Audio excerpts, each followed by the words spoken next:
Today's Monday, November 16, 2020. Coming up on Roland Martin Unfiltered, the United States passes 11 million cases of COVID-19 over the weekend. We'll give you the latest and talk about the need for increased restrictions in states across the country.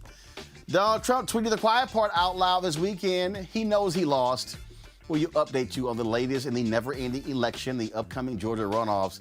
And man, they keep losing in court because they sound like idiots.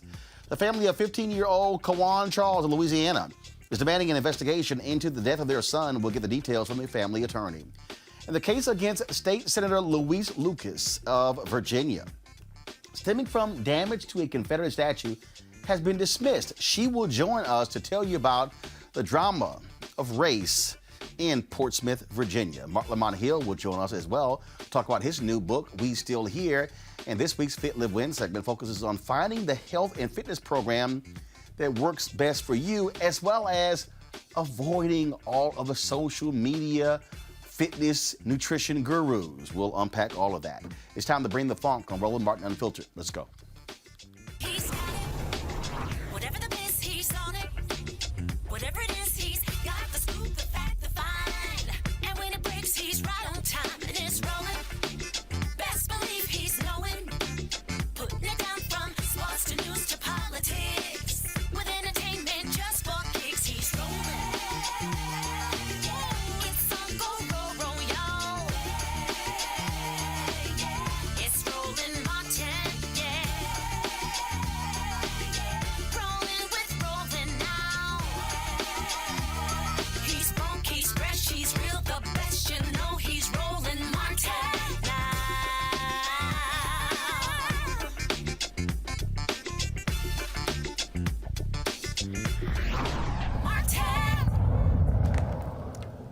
Folks, Thanksgiving is next week, and we are entering a significant problem phase here in this winter dealing with coronavirus. As of today, 11.1 million cases of COVID-19 in the U.S., and the numbers continue to climb at an alarming rate. 246,000 people have died from the virus. Michigan Governor Gretchen Whitmer is putting new guidelines in place to deal with the spread. But it's not just her. Numerous states are doing the exact same thing. Here is the Michigan governor talking about this.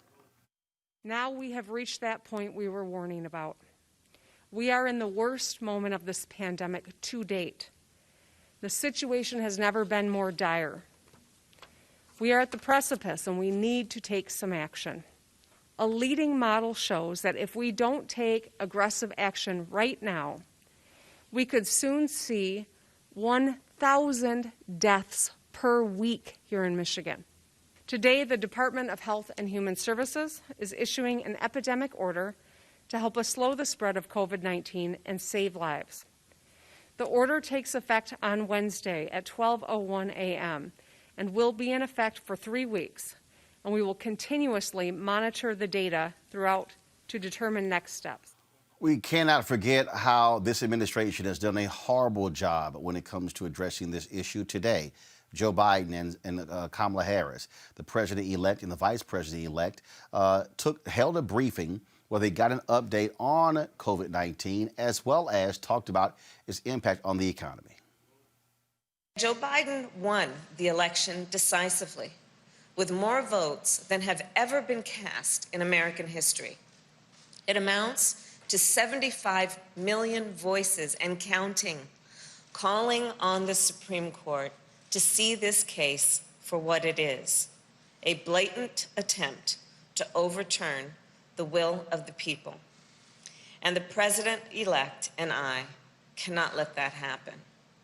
And we all know that if the Affordable Care Act is struck down, communities of color would be hit particularly hard: Black, Asian, Hispanic, and Native American, because they are at a greater risk of pre-existing conditions from asthma to diabetes to lupus. And they are also 3 times as likely to contract COVID-19 and twice as likely to die as others. Now, in the middle of a deadly pandemic that has infected more than 10 million Americans, nearly 1 in every 32 Americans, often with devastating consequences to their health and these ideologues are once again trying to strip health coverage away from the American people.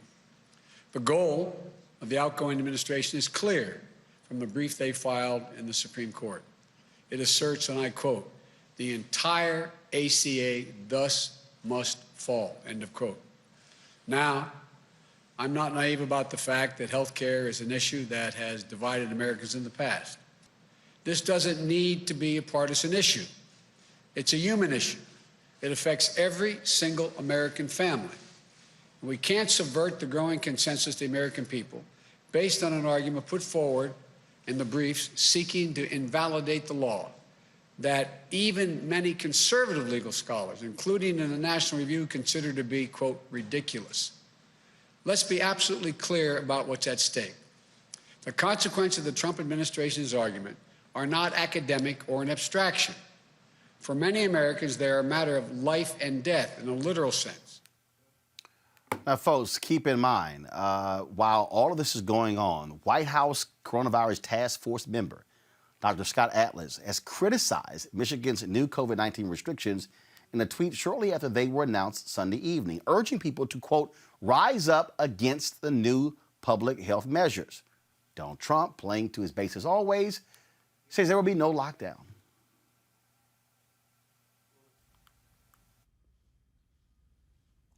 While healthy Americans have gone back to work and to school, we continue to spare no expense to protect the elderly and the vulnerable. According to some estimates, a national lockdown costs $50 billion a day and hundreds of thousands of jobs every single day.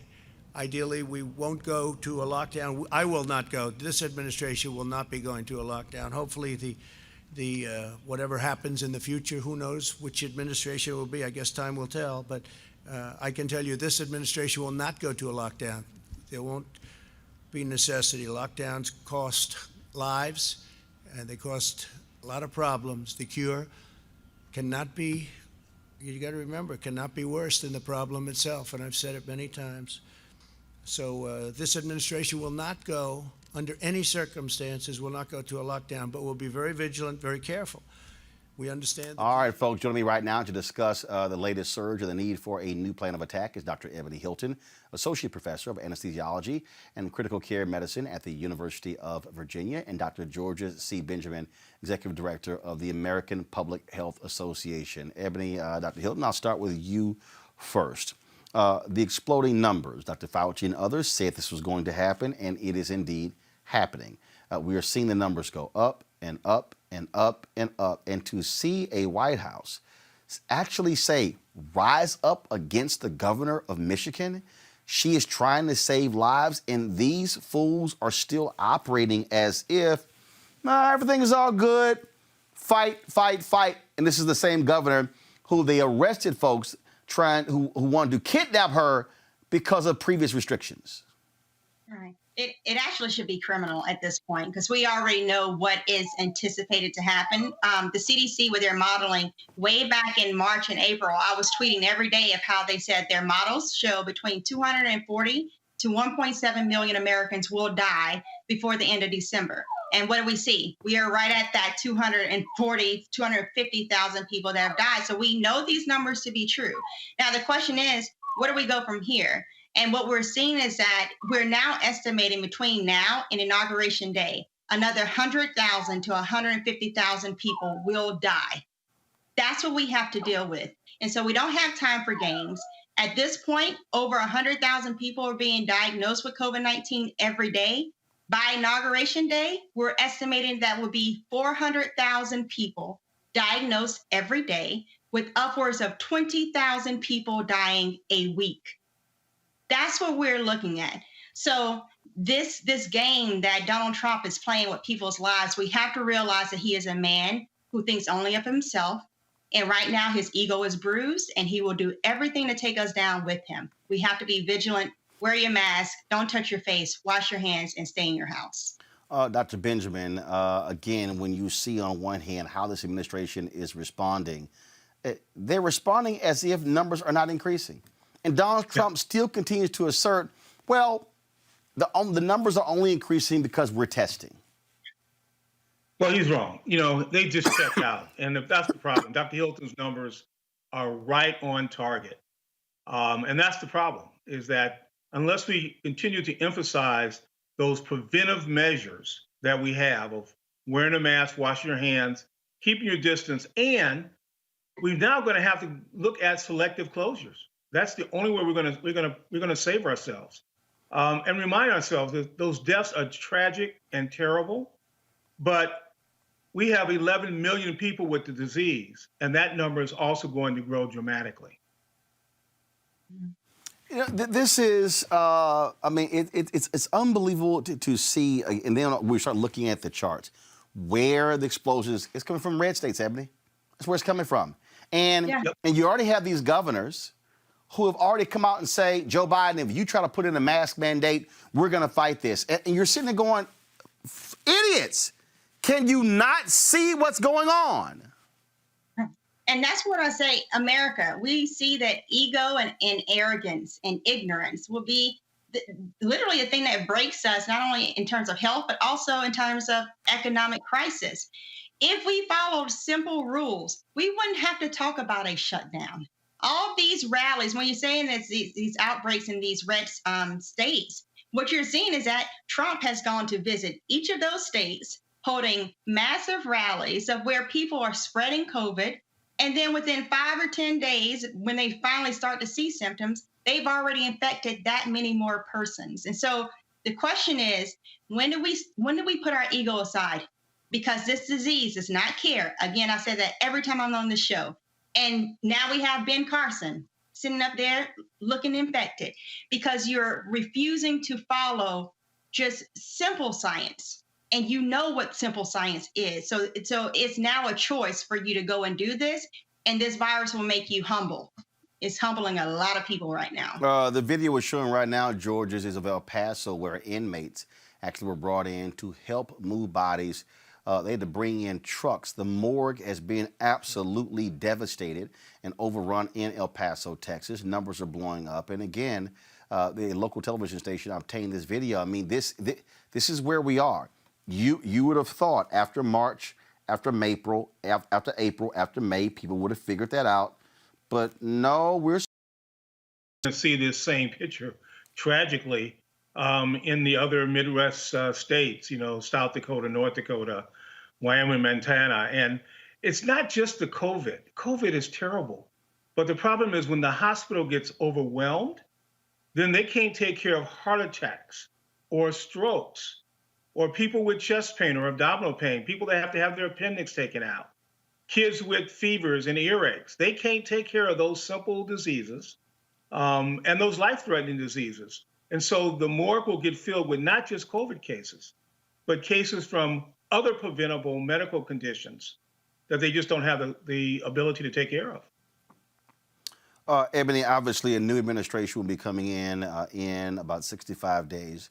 But surely as a doctor, you're concerned that they're not even getting the proper transition. I mean, you don't want there to be pretty much a situation where they walk in, it's kind of like, y'all figure it out for yourselves. You need to know exactly where we are, where do we stand, things along those lines. And the Trump administration is giving no assistance whatsoever to the Biden folks. It's America, be damned. We don't care. We lost, so y'all the reason why, so the hell with the new people. Right, and fortunately for us, science is pretty easy to follow. So Trump, if you want to play your tantrum, go ahead and do it, because we already know what we have to do. We need to strategize. We now have 2 vaccines that are in the running. Thank God. We have Pfizer and we have Moderna that just released their some of their early results. Now we have some more studies that have to be peer reviewed, and we have some work that we have to do, but they are being promising in the fact that they are showing some effectiveness. So we know what we have to do. When we are getting this committee together, I'm sure they're right now thinking, how do we distribute this? Who do we say? Because it's not like they're going to have these billions of vaccines doses ready to go on market. We know that there's only going to be about 20 million people that can possibly be vaccinated in December. So how do we make sure the most vulnerable of those persons get vaccinated first? So that's going to be our elderly people, those who have pre-existing conditions, those healthcare workers, and those essential workers too, I feel like need to be in the very front of the line those grocery store workers, those persons who literally kept our nation afloat and that have been dying at massive rates in comparison to everyone else. Let's help to protect their lives first as we're getting these doses in, with the hopefully everyone in the nation being able to have a vaccine by midsummer. And again, if you want to know whether or not Trump gives a damn, the Washington Post reported he hasn't attended a coronavirus task force meeting in months. Here is one of the admirals on ABC This Week actually confirming that. Admiral, we know who is not shouting that message to the American public, and that is Donald Trump. The Washington Post is reporting this morning that the president has not attended a coronavirus task force meeting in at least 5 months. Is that accurate? That's true, but the vice president does chair the coronavirus task force. The vice president, we often have several cabinet members there, and the vice president briefs the president every day or nearly every day on coronavirus. So I'm not concerned that the president doesn't attend. The vice president is there, Secretary Azar, the leadership that's there, the scientific community, Dr. Birx, Dr. Fauci, myself, Dr. Hahn, Dr. Redfield. You know, we're all working, and the docs work literally every single day together. We put out over 50 million of the card-based test, another 8.5 million this week. Admiral, I want to... monoclonal antibody.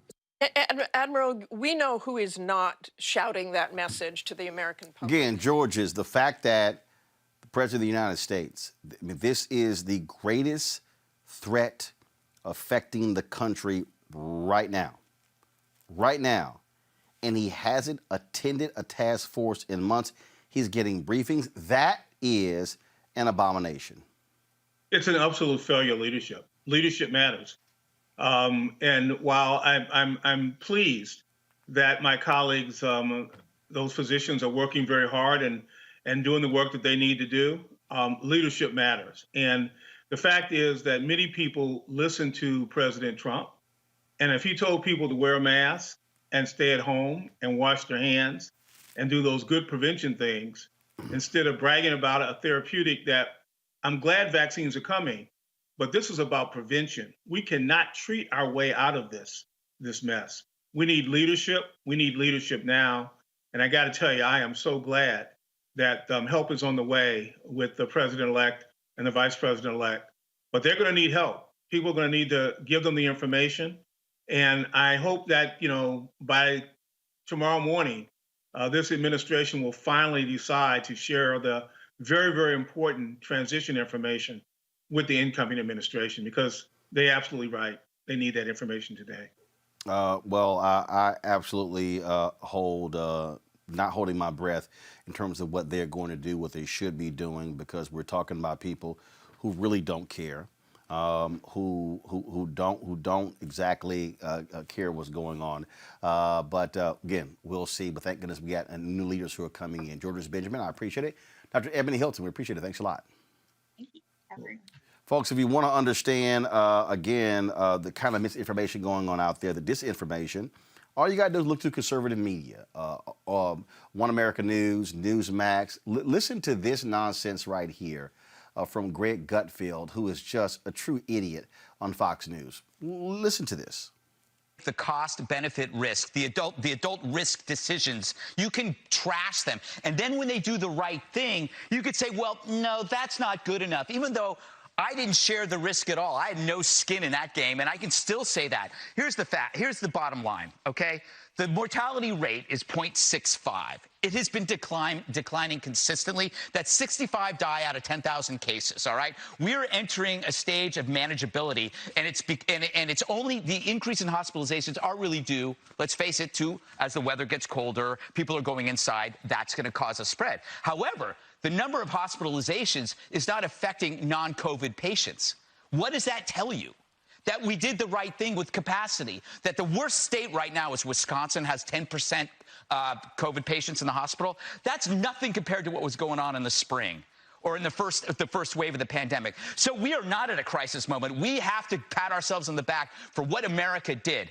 Let's talk about this vaccine, because it's pretty freaking amazing. It doesn't have any of the virus in it, the new one. That's pretty amazing. I don't even know if that's been done before, but we often talk about the space. My pound, Dr. Avis Jones-DeWeaver, political analyst, joins us right now. We also have Teresa Lundy, principal founder of TML Communications, will be joined in a moment by Mustafa Santiago Ali. Avis, what the hell is this dude talking about? I mean, that's the nonsense that's being pushed out here and fed to people. Oh, you know what? Just the mortality rate is just this number here.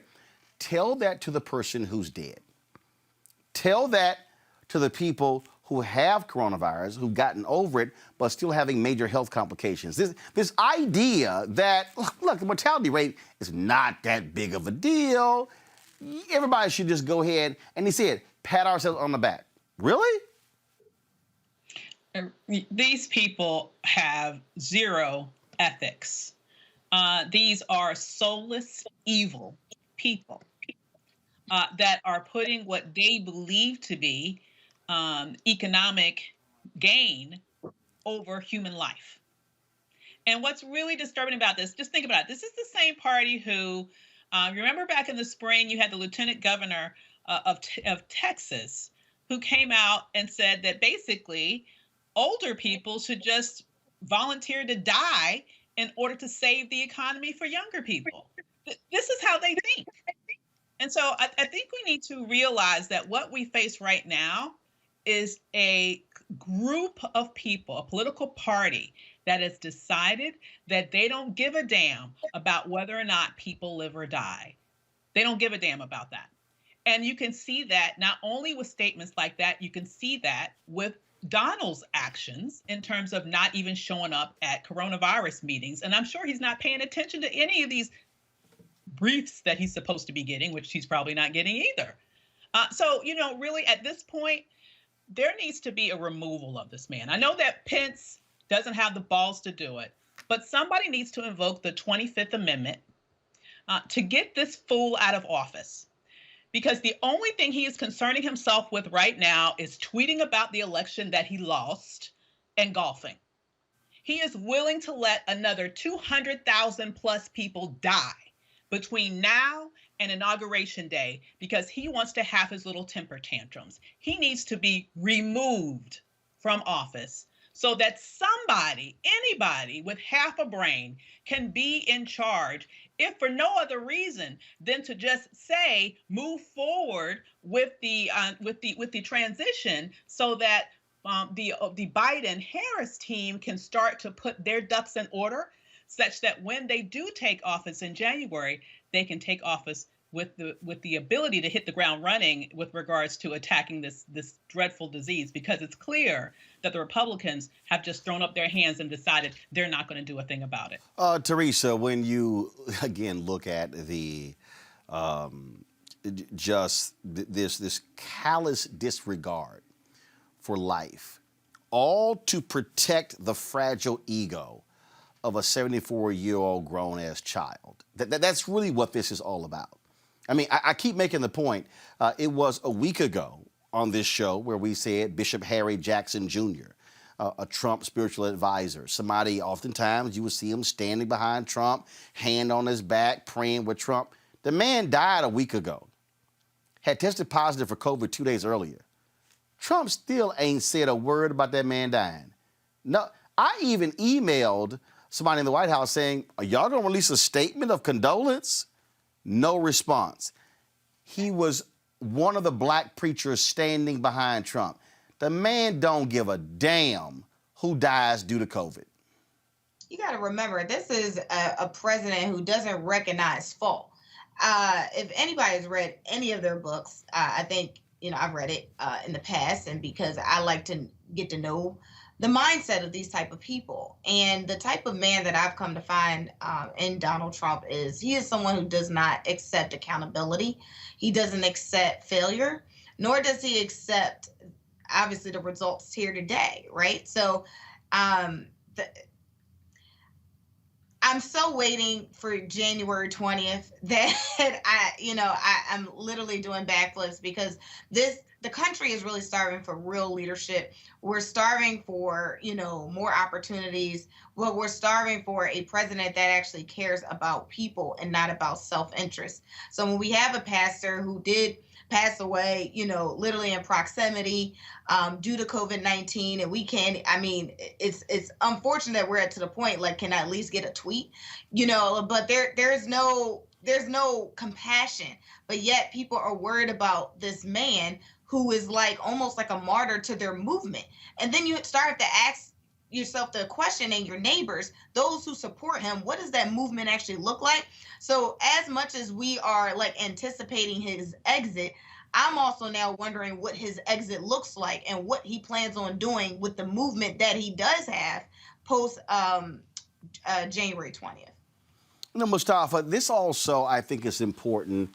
This is also for all of these people who have this attitude that government is irrelevant, serves no purpose. No, this is all of you people who keep saying small government, get them out of our lives. Yeah, you want government doing its job right now.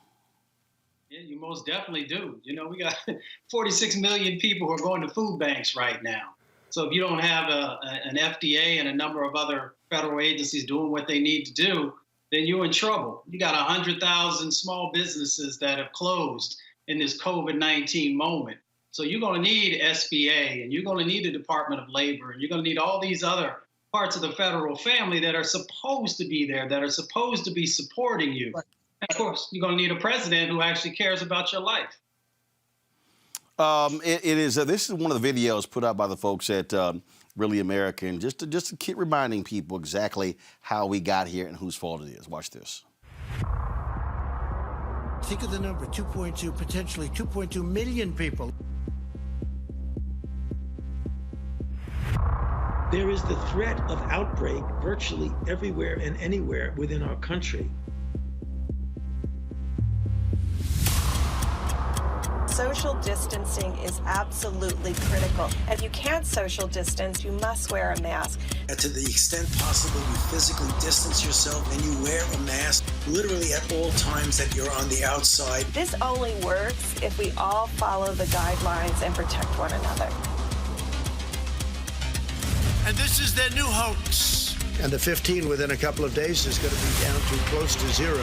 It's going to disappear. One day it's like a miracle. It will disappear. I think wearing a face mask, I won't be doing it personally. You take it off because I cannot hear. I'll just speak louder, sir. Okay, because you want to be politically correct. Go ahead. No, sir, I just want to wear the mask. And we are totally prepared. The system is not really here to what we need right now, what you are asking for. That is a failing, and let's admit it. No, I don't take responsibility at all. So I said to my people, slow the testing down, please.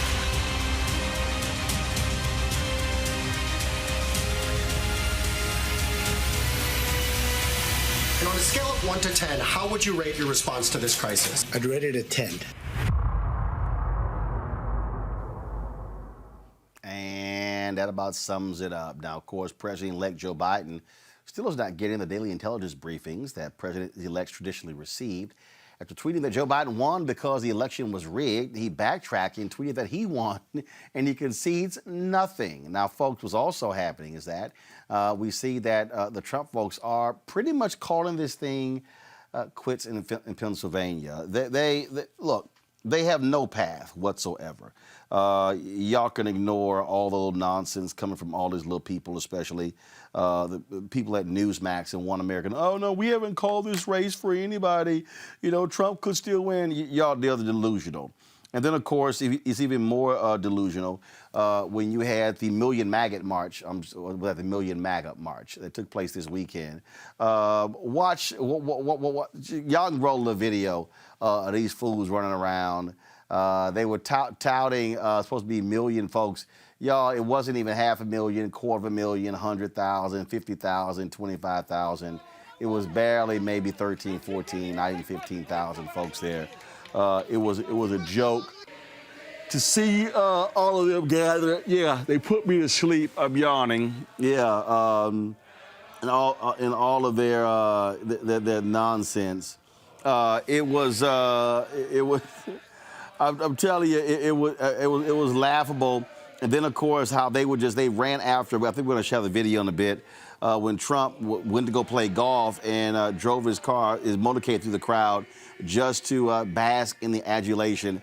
Teresa, I mean, here's the issue you have. I saw a recent poll. 70% of Republicans say the election was rigged for Joe Biden to win.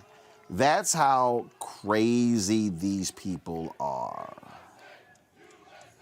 It's bad. You know, as I sit here and I look at this video, I am seeing just ignorance, and ignorance in the sense of it's like, you know what you're supposed to be doing. You know how you can save lives. It's countless times that we done had our health professionals, we done had too many professionals really just say, mask up, social distance. And yet during the pandemic, it's like the crowds are getting wider and wider. I'm not surprised that Republicans are, 70% of Republicans, according to that poll, is saying,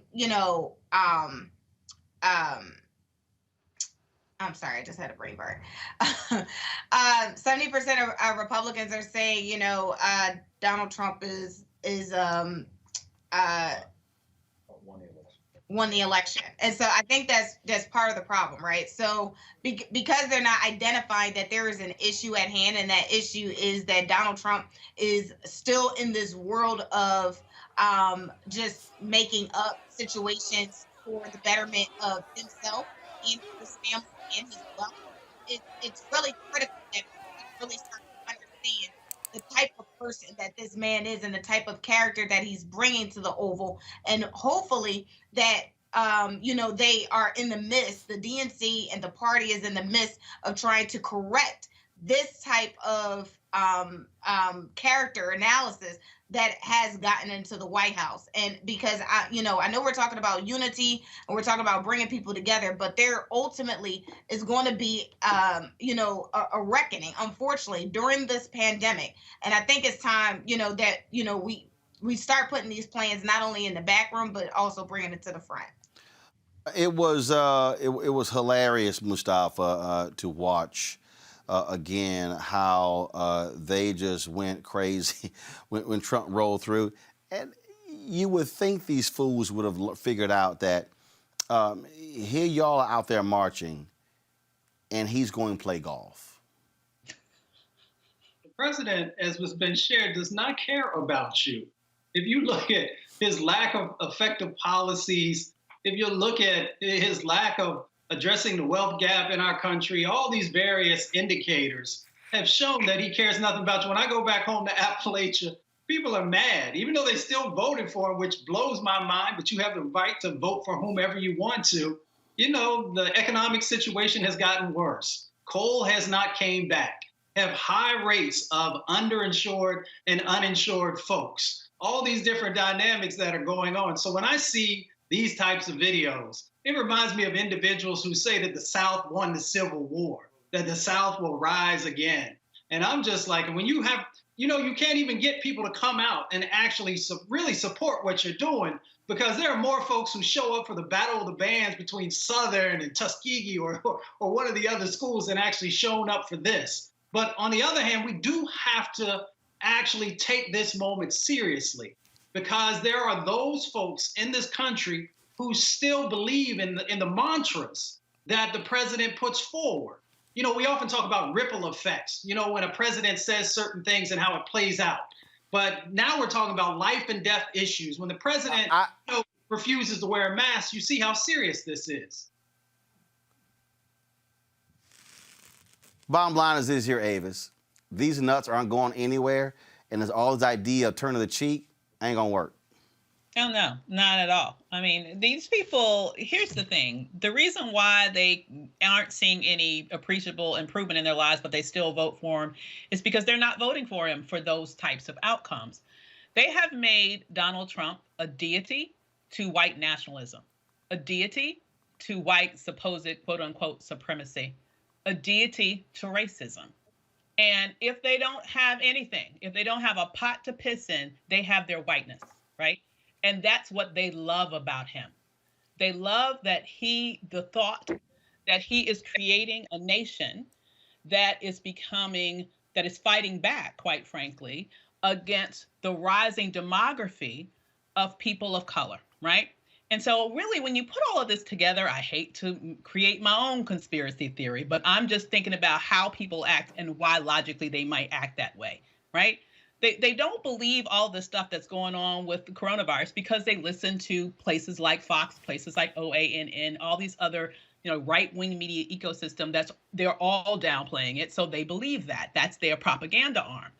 But at the same time, then why would they attempt to kill their own people? Bottom line is they're collateral damage.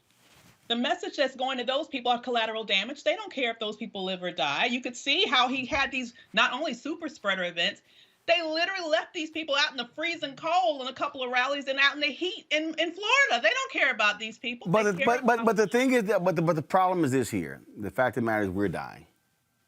Black people, Latinos, we're dying at a higher rate. And again, the Greg Gutfield clip was important because, folks, this is the issue is not what the mortality rate is. 11.1 million cases. It's still the lingering health effects. I know people who have had it, and here they are 7 months later still having lung issues, still having breathing issues. That is also something that simply cannot be overlooked, and they really don't care. They don't. They don't care about it because in their mind, oh, this is hurting my freedom and I can't, it's killing me that I have to put a mask on. It's the easiest thing in the world. And they would rather, I'm telling you, this is why it's going to be difficult even when Biden and Harris are in the White House, because these folks are going to be even more emboldened, more crazy, more loud, and they're going to reject it. Hell, they won't take the vaccine. You can make it free, they won't take it. And so I just keep telling everybody, y'all better buckle up for all of 2021 and maybe 2022, we're dealing with this problem. I keep telling everybody this thing is not going to end because we have people with a brain like in New Zealand. These crazy people are going to keep acting a fool. Absolutely, they will. But I think you hit the nail on the head there. Part of the reason why they're acting a fool, I believe they're getting the propaganda around it that's dissuading them of the seriousness of this. Yes. The conservative media is driving the narrative. Exactly. And they're driving that narrative precisely because of what you just said. They understand that Black people and brown people are twice as likely to die of this. And they see that. I truly believe that they see this as another way in which they can slow down the browning of America. They understand that in the process, some of their followers will die too, and they're okay to sacrifice that collateral damage. But they understand that if more of us die, if proportionally speaking, more of us die, then they will have a whiter nation longer. This is a white nationalist tactic, I believe, because that's the only thing that makes sense in terms of why they would continue to feed these ridiculous lies to millions of their followers around habits and behaviors. They don't care. Again, bottom line is here. I'm telling you, Mustafa, I keep warning everybody around me, y'all need to stop talking like we're going to be back to normal in June. I keep saying the earliest for me, I think, is October. Frankly, I believe these people are going to be crazier with Biden and Harris in the White House, and I'm just looking at already 2022. And I'm saying this because people should be mentally preparing themselves for all of 2021 being like most of 2020. Mustafa? We definitely have to be prepared for that. The question is, what is our communities going to do to better protect ourselves if everybody in totality is not willing to, do that? So that means, if there is a vaccine that is proven to be effective, then we need to make sure that the education is there so that folks take that. And let's be clear, it's a lot of Black people acting like them. It's a lot of Black people in South Carolina, North Carolina, in Georgia, other places, walking around like it's no big deal, having get-togethers and gatherings, and I'm sitting there going, not good. But you got to remember, at the beginning of the virus, we had that false narrative that was going around that Black people could not get the virus. And there was not enough education that was done quickly enough to actually make sure that folks were informed that, yes, you can. Of course, at that time, folks didn't understand the disproportionate amounts of infections and deaths that would happen inside of our community. So we have a responsibility, those of us who have information, to make sure that we are continuing to educate folks. And once again, I say, if the vaccine is effective and that we have all the trials that are necessary, then we have to push our folks. We got to work through our religious institutions. We have to work through our various organizations and others to hold ourselves accountable so that our folks are protected. I want to see everybody protected, but if folks make the decision that they don't want to, that they're not interested in the communities that they come from being protected, then, you know, that's on them. We can circle back around. All right, then. All right, folks, we surely appreciate it. Hey, gotta go to a break. We come back. We'll talk about this case out of Louisiana. A young Black man killed. Family wants an investigation. We'll talk with the family attorney. Also, folks, we'll talk about drama in Portsmouth, Virginia. If you don't think racism is alive there, we got something to tell you about that. So all of that next on Roland Martin Unfiltered. This generation, which gets so much inspiration from entertainment, you know, this generation is influenced. I mean, every generation has their influence. But I would argue, by and large, when you talk about Harry Belafonte, or you talk about, you know, how it was, you know, in the 60s, 70s, and even 80s, there was, you know, you had the entertainers, you had the church, you had the activists. In our day and time, you know, the church is somewhat losing its influence. Entertainment influence is growing. The activists are losing their influence. So where do most, you know, this younger generation go? They go to entertainment. You know, and so the influencers' entertainment can actually move the needle. And when you see people become active, I love how this younger group of people are saying, wait a minute, we don't like what just happened with Kavanaugh. We're going to do something about it. We don't like the fact that there's no gun control. We're going to do something about it. And I do think that as tragic as these events are, they are becoming more galvanizing to get this younger group of voters, which is so influential, to get out and do what we know they can do, which is to help move the needle in a massive way. 1982, a 12-year-old is accused of stealing and dragged out a store, told he looked suspicious because his hands are in his pockets. I'm Raphael Warnock, and that boy was me.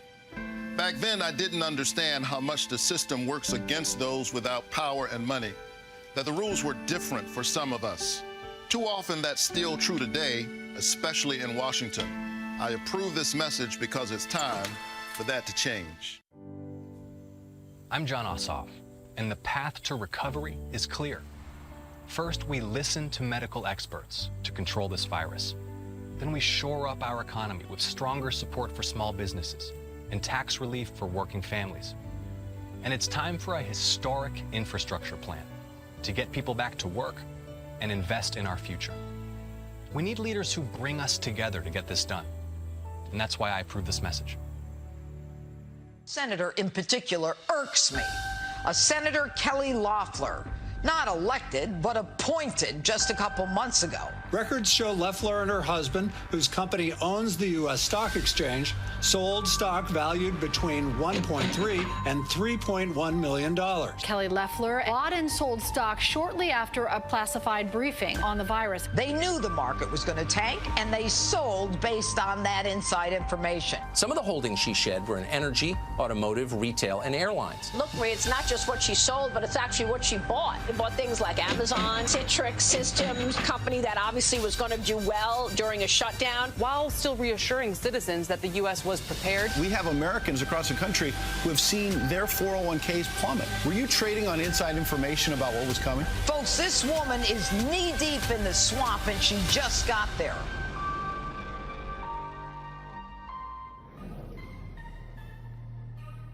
I think you got to understand who's on the school board, who voted for the judge that's going to lock your ass up. How about all these people that's running around in your community that be up at 8:30 in the morning and you never see them because you roaming around at 3 in the afternoon? They got voted in. They go to the government office buildings that you don't know until you get in trouble.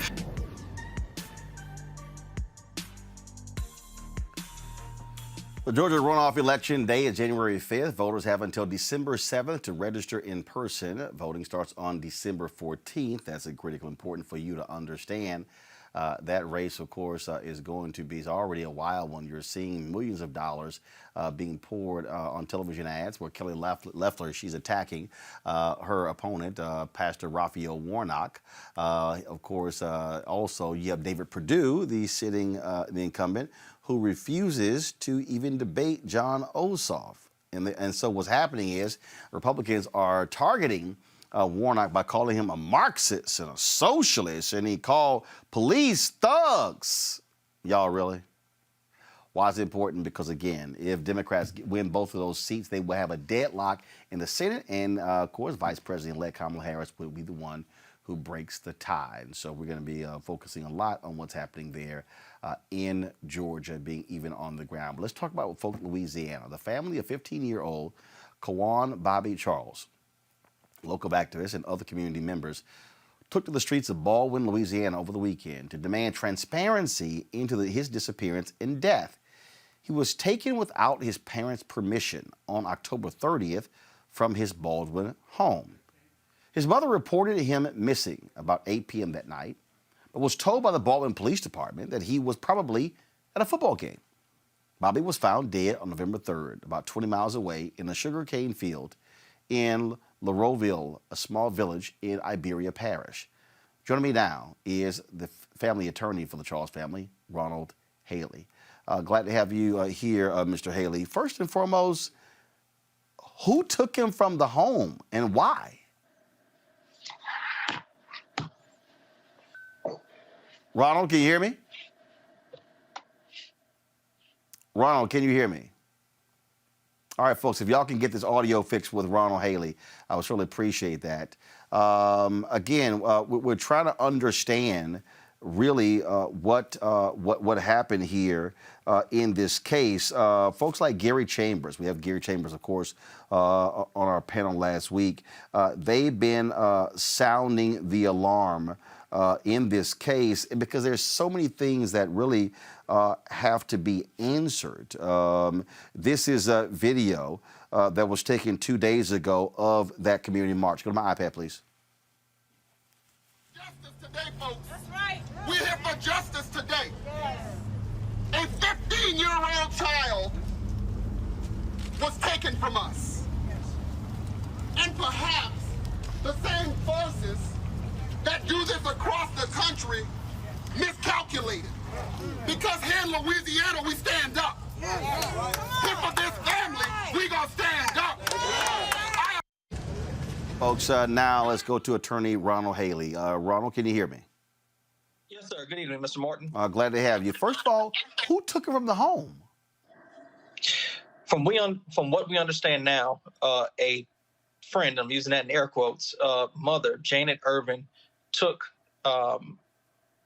Bobby Charles from his residence or somewhere near his residence without his parents' permission. Okay, but okay, so how was Bobby at home by himself? They just drove by and said, "Come with us." How did that happen? All that is still very much a mystery as to how he ended up in the car with Janet and her son. Okay, has that woman and her son, have they been questioned by authorities? I've been told they have, but the fruits of that investigation or those conversations have not been shared with us. Did the woman say why she took Bobby from the home without notifying the parents? They were friends. Just that they were friends. Well, like, I get that, but, they were friends I had growing up, but ain't no way in hell they were just going to pick me up at the house and not tell my parents. Listen, brother, we're preaching to the choir. That's one of the maddening things about this case as to how he gets picked up from his home and driven 28 miles away, and then wind up being dead 4 days later. This case is troubling. It's mysterious. I just don't have the words. The police said he was probably at a football game. How did they ascertain that? Even though he doesn't like football. He's not a sports guy. But that's what was just pushed off on the parents to try to ease their nerves and calm them down. So Is there any evidence where they actually were investigating? Right now, what I'm doing is showing video from this weekend's march. And so, were the police actually investigating? Roland, listen, that has been some of the most maddening things that we're dealing with right now. We assume that they're investigating. They've issued press statements that this is an active homicide investigation into the death of Quawan Charles. However, what did they do prior to then? We don't know. What we do know is this. On October 30th, he was reported missing. An Amber Alert was requested by local law enforcement to the Louisiana State Police. The Louisiana State Police refused to issue out an Amber Alert because it did not meet their quote-unquote criteria. However, there are other criteria that it could have met. If it doesn't rise to the Amber Alert, you can issue a level 2, basically a media flashpoint to all the statewide media outlets to be on alert for this child. That wasn't done. We know that you do not need a warrant to ping someone's cell phone. That was not done for 3 days later, but miraculously, after they ping the cell phone, you're able to find him. These tools could have been used day one. Roland, we know in any missing child case, every second, every minute, every hour that goes by is critical, in particular the first seconds, minutes, and hours after that child has been reported missing. However, it appears that not enough boots began to be on the ground until it was too late. So, right now, so who's leading this investigation? The Baldwin Police Department or state officials? Parish Sheriff's Office. Say it again? The Iberia Parish Sheriff's Office. Can the family trust that they're going to actually do a real investigation? Well, I mean, they do not. They do not trust that the investigation is going to be done correctly. His body was found 20 miles away in a sugarcane field. What was the condition of his body? Bobby's face was completely mangled. For your viewers and listeners who have not seen the picture, tread carefully. It's something that you cannot unsee. It is something that will change you if you view it. It appears to be that the entire, if you're looking at it face on, right side of his mouth is completely disfigured. So this is first of all an actual photo of Bobby Charles here. If we can, so folks, this is so again to your point. I am going to warn people. This is a photo of Bobby Charles. What I'm about to show you, and so if you want to turn away right now, you can. I'm about to show you what it looked like when he was found. This photo is, and let me be real clear to our folks why I am showing you this. Because there was a reason why Mamie Till Mobley wanted the casket of Emmett Till also open as well.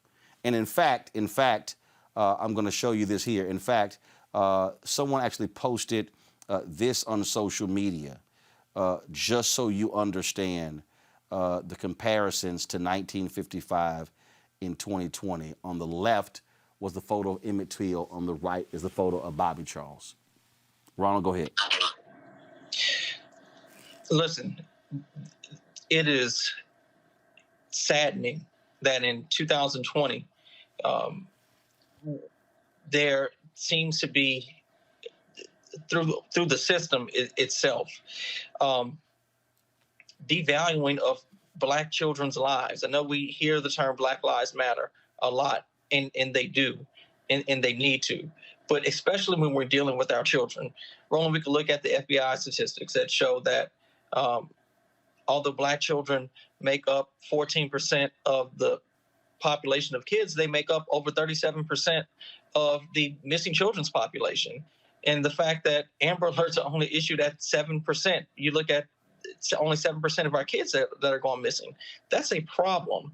Regardless of how Bobby died and the mystery surrounding his death, it certainly needs to be solved. There is a broader conversation that must be had in regards to Black kids. It is certainly horrifying. We are going to stay focused on this case. Ronald Haley, if y'all could keep us updated at every step of the way so we can continue to cover this as every possible angle. We certainly appreciate it. Thanks a lot. Listen, I appreciate it, Roland. Thank you so much for elevating the issue. Thank you very much, sir. It is, Mustafa, to see that image, to see the condition of that young man dead, it does harken back to Emmett Till. And I can't imagine, Mustafa, I can't imagine someone explain to me how in the world that even happened.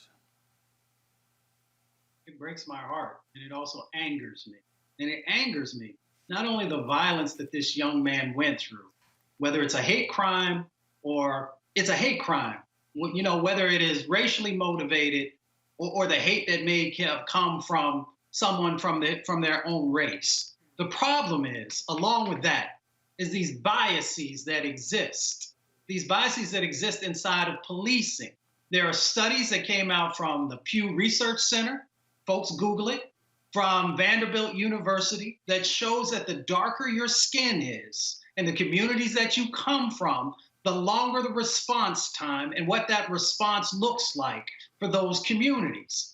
So when we don't address these biases, when we have these violent actions that happen from police and folks are less likely to trust police and get engaged with police, and then you have the other side of the coin where these biases exist, where they're like, well, you know, as they dehumanize folks, well, we don't have to respond as quickly, and we don't have to respond with the same level of capacity that we would in a wealthier community or a whiter community. Then it compounds these factors and goes back to what the attorney was sharing with us, that all of these children of color, you know, African-American children, continue to disappear without the same level of attention and resources going to finding them in a quick manner. For those of us who have worked around or with folks who work in law enforcement, we know that you need to have quick responses when there are these types of actions that happen if you actually expect to be able to find a child. It is just shocking and stunning, Teresa.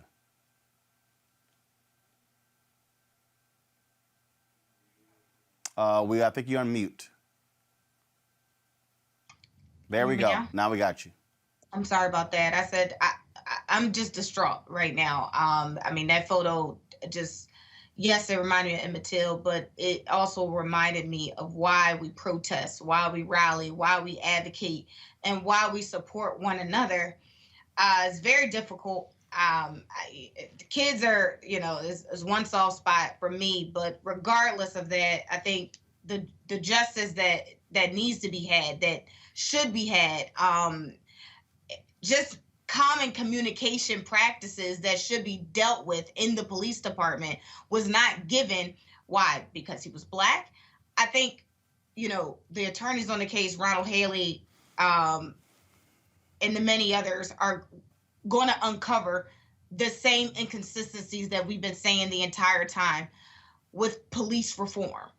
And it just hurts my heart because this is, you know, another life that's not, you know, during COVID, during whatever, you know, political propaganda or whatever conspiracy theory, this young man's life was taken, burnt, drowned, and left for dead. And then the people that are supposed to be serving and protecting us did not do all they are supposed to do. So what do we tell the mother? What do we tell the family? And what, most importantly, do we tell the community that is broken right now? We can't tell them anything. We can't give them hope, because then we got to put all our hope into the DA, and then we have to put our hope in the justice system. Then we have to keep calling out for these things. So, I mean, Roland, you shouldn't have put that photo up.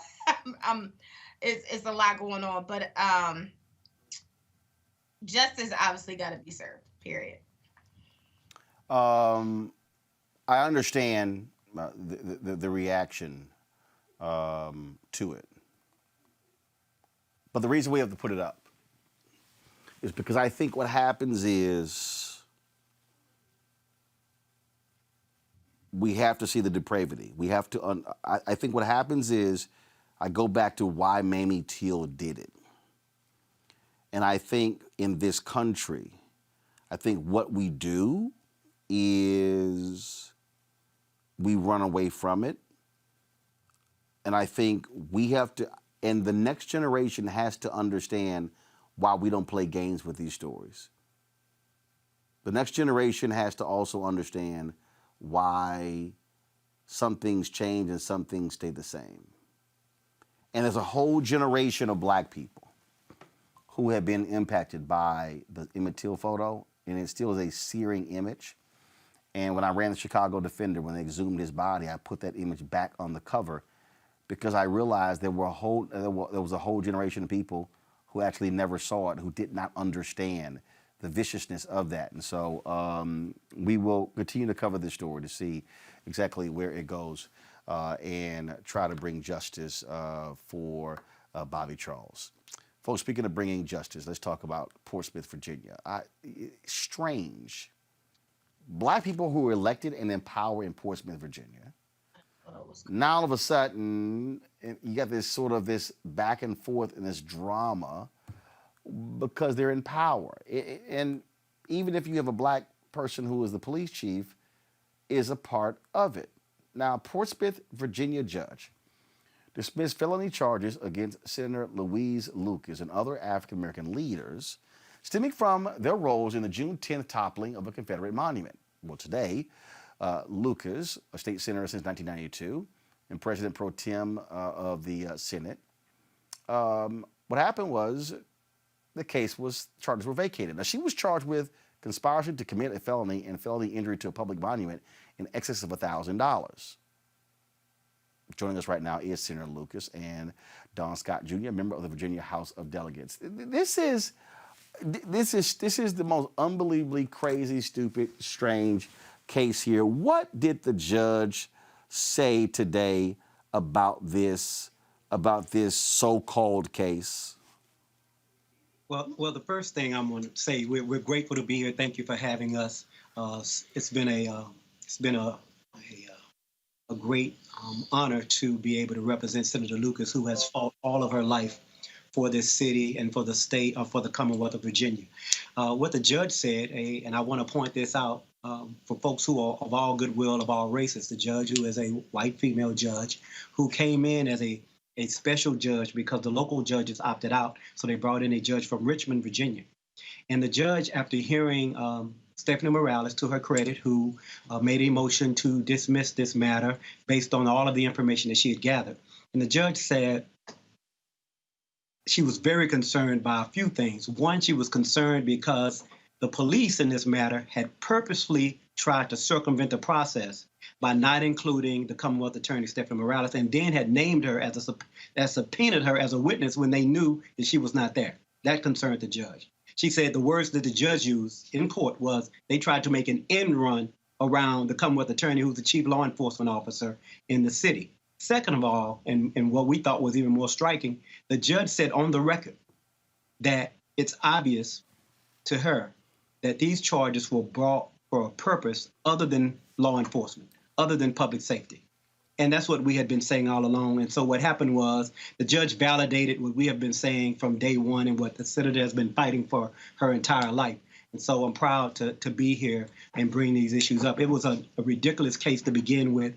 And so the court today and the Commonwealth Attorney agreed, and we did agree with the motion. We had made several motions to dismiss as well. So everything worked out the way it's supposed to in the end. But at the end of the day, we know that in this community, we have to continue to fight. And so that's how it is. As you said, we're a majority black city, but for a long time, we had a majority white council. And while all this was going on, to the senator's credit, we were campaigning. And you know what we did back on November 3rd, was that? November 3rd? Correct. We got a majority black city council. There's an organization here made up of prominent leaders. And that organization endorsed several city council members, all but one. We had a slate for city council and school board. 7 of our 8 endorsed candidates won. That's right. That is because this community had been fed up. We wanted fairness and we wanted justice. And so we wanted to put people in that we thought would reflect that. And that's what we did a few days ago. And then that was validated today by the court and the leadership of the city coming together on this issue. Senator Lucas, but that doesn't stop the damage that's been done. Right, Senator Lucas, and it wasn't just you. There were a number of other people who were actually charged, and this just seemed it was very targeted and laser focused on Black leadership. Absolutely, there's no question about it, and that's nothing new in our community. It has happened time and time again. As a matter of fact, standing with us today was Dr. Marc Whitaker, who is going back on the city council, they have weaponized the system against him in such a way, and he lost his seat on the city council, and he lost his voting rights. And when he ran for re-election, after all that had happened, he was defeated, but he came back this time after our endorsement and support, and he was reinstated, and he will be going back on city council. And I submit to you that they tried to do to me what they did to Dr. Marc Whitaker, and that was to make him lose his job, make him lose his voting rights. And with me, with 2 Class 6 felonies, I would have lost my license to run my business. I would have lost my voting rights. I would have lost my seat in the Senate of Virginia, and I would no longer be the Senate President Pro Tem of the Senate. And that was exactly the intent. They wanted to destroy me because they did not want to see me continue to serve as the Pro Tem of the Senate of Virginia. Now, I want to tell you, this was a good day in Portsmouth for us because what it did, it gave people a sense that there can be some fairness in this justice system. And in fact, I would say that law and order prevailed today because the police department had made a mockery of the justice system here in the city of Portsmouth and filing those charges in the first place. And I guess you know from listening to my attorney, Don Scott, I was not even there at the time that the monument was being destroyed, when it was being painted, when it was coming down. I was there all of 45 minutes the entire day to state what the city manager had said to me, and that was that none of the protesters would be arrested, and that was the extent of my involvement all day long. But the weird thing is that also today, the Portsmouth police chief, Angela Green, was fired by the city manager. She's Black. So what the hell is going on? Because I mean, is it race? Is it what the hell is it? Like, Roland, you know, like we know. Back as far as slavery, they've always used one of us to try to keep the others down. You know how that works. And my feeling is that the chief was being used. As a matter of fact, if you look at the video that they had of her press conference today, all you have to do is look at the people around her, and none of them look like us. What's next? Case has been dismissed. What's next? Well, we're going to have further legal action. Right now, we have a lot of matters pending. The senator has a defamation lawsuit against some folks, at least one person, maybe others. There are also, more than likely, there will be continued litigation. We're exploring filing a 1983 action for a violation of her civil rights. And, you know, the senator, as she said before, and you know this, they've always tried to use the criminal justice system as a way to quell political dissent, as a way to keep Black leadership quiet. And this particular time, it didn't work. We said not this time. Not this time. The entire community rallied behind Senator Lucas and the other Portsmouth 19 who were charged. By the way, all of them were exonerated today as well. Exactly. And we're glad to know that. But as I've said all along, and others know this, the only reason they filed the charges against everybody else because they wanted to go after the senator. And what she didn't say, because she's very modest, she's not only the first female president pro tem of the Senate, she's the first African-American president pro tem of the Senate. And so we're talking about the most powerful African-American legislator in the state of Virginia, in the history, other than the Governor Wilder, who had been appointed. But she is the second most powerful African-American ever elected in the state of Virginia. And then they chose to file these charges against her the very day before she was introducing legislation for police accountability, to improve our criminal justice system, to be able to have the Attorney General come in and investigate patterns and practices of law enforcement agencies that discriminate against folks. So we need to understand that they were very targeted about who they wanted to go after and why. And so we know that the next steps will be, we'll continue to seek justice Those folks who say they want law and order, we hope to give them more of it now as we move through the civil litigation process. All right, then. Sarah Lucas, Delegate Don Scott, we surely appreciate it. Thanks a lot. Well, thank you for having us on. All right, thanks a bunch. This is the thing that, Teresa, again, you're trying to, I mean, it's crazy what's happening, but this is also indicative when you have cities that are transitioning from white control to black control. Teresa, you on mute. If you're gonna talk, you gotta turn the mute button off, Teresa. I think this is also very indicative to what the culture is looking like. You know, Black people have been doubling in numbers. I think our culture has shown that we are strong, we are powerful. But I also think there has been some worrisome on the other side of the field who are not minorities. And they feel like, you know, this is a problem, right? We can't necessarily brainwash them to doing what we need them to do. And it'll probably take more dollars and cents to convince them, i.e. us, to do what they need us to do. So because we're strong, because we're powerful, because we deliver and we show results when it is time for us to show up during elections, during difficult times, I think, you know, it just makes the other side nervous. And it also doesn't give them the opportunity to figure out what our track path really is, because people are waking up. We are also making sure that we are in position, right? And if we're not in position, we are opening our mouths and letting them know that this is not fair. So when we start to see, you know, this sort of divide and, you know, this sort of almost manipulation of, you know, what they choose to follow and what that plan looks like, I think it's, you know, really up to us and our great leaders that we just heard from to really kind of guide us as a whole on what we need to do. Mustafa, go ahead. Well, you know, it's real simple. You know, all of our folks ain't our folks, you know, so it's really simple. You know, we have choices, we have power, and we make the determination if we're going to allow somebody to use us or not. So, you know, it's okay for us to say, well, you know, white folks try to get us to do this or that. We make the choice if we want to play that game or not, or if we're going to stand up and do the right thing. So for me, it's real simple. You know, we got choices. And if we choose to have this type of behavior, then we also have to deal with the ramifications that come out of this type of behavior. All right, folks, hold tight 1 second. I got to go to a break. When we come back, Marc Lamont Hill joins us to discuss his new book. Also, we'll talk with a fitness expert who says, y'all, ignore all of these people trying to give you their armchair advice on social media. Focus on you when it comes to your health and wellness. That is next on Roland Martin Unfiltered.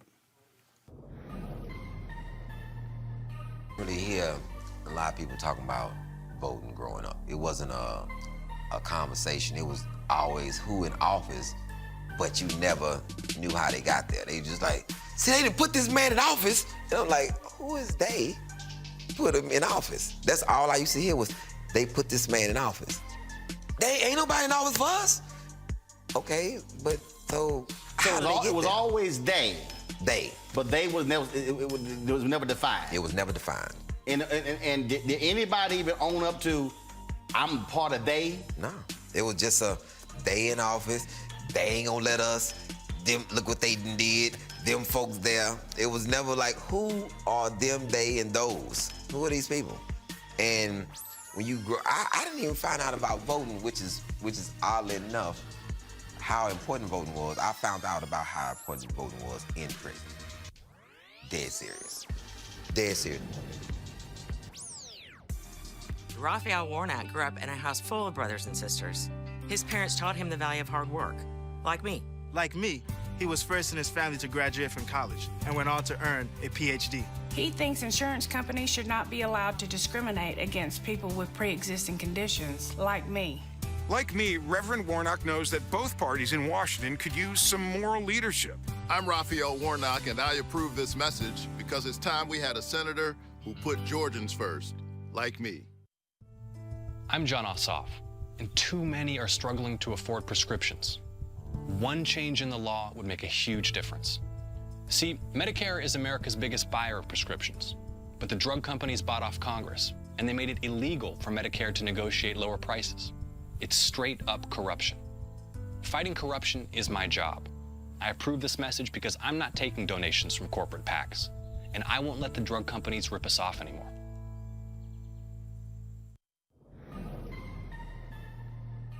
To develop a conscience in which you know that voting and participating is a part of the price you pay for the gift of life that you have received from the universe. That's part of the gift.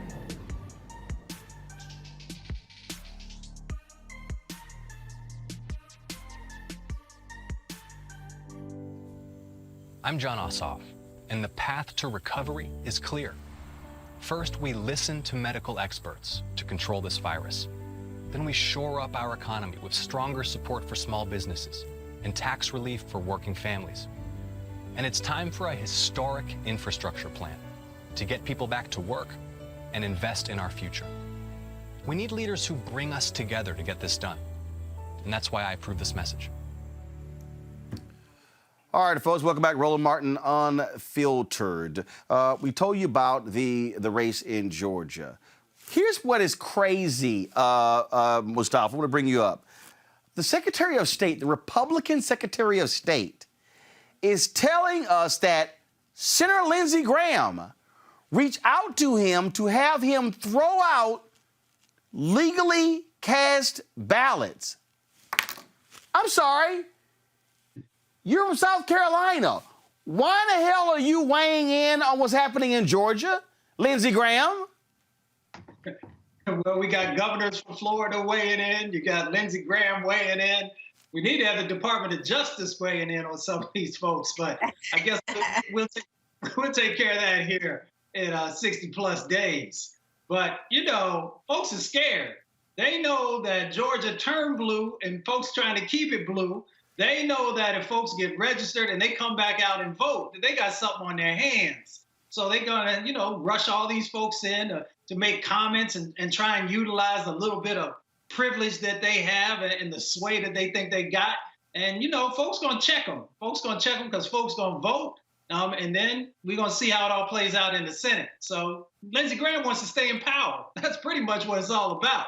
And he knows if you lose those 2 seats, as you shared, that Kamala will break the tie and that there'll be a Senate that's actually focused on many of the issues that the majority of folks across our country care about. Look at this headline, Teresa, in the Washington Post. Georgia Secretary of State, who's a Republican, says go to my iPad, says fellow Republicans are pressuring him to find ways to exclude legal ballots. These people are thugs. Thugs. We can't be surprised. Unfortunately, this is, straight from the playbook from the president. The president makes the call, and then the minions go and do what they need to do.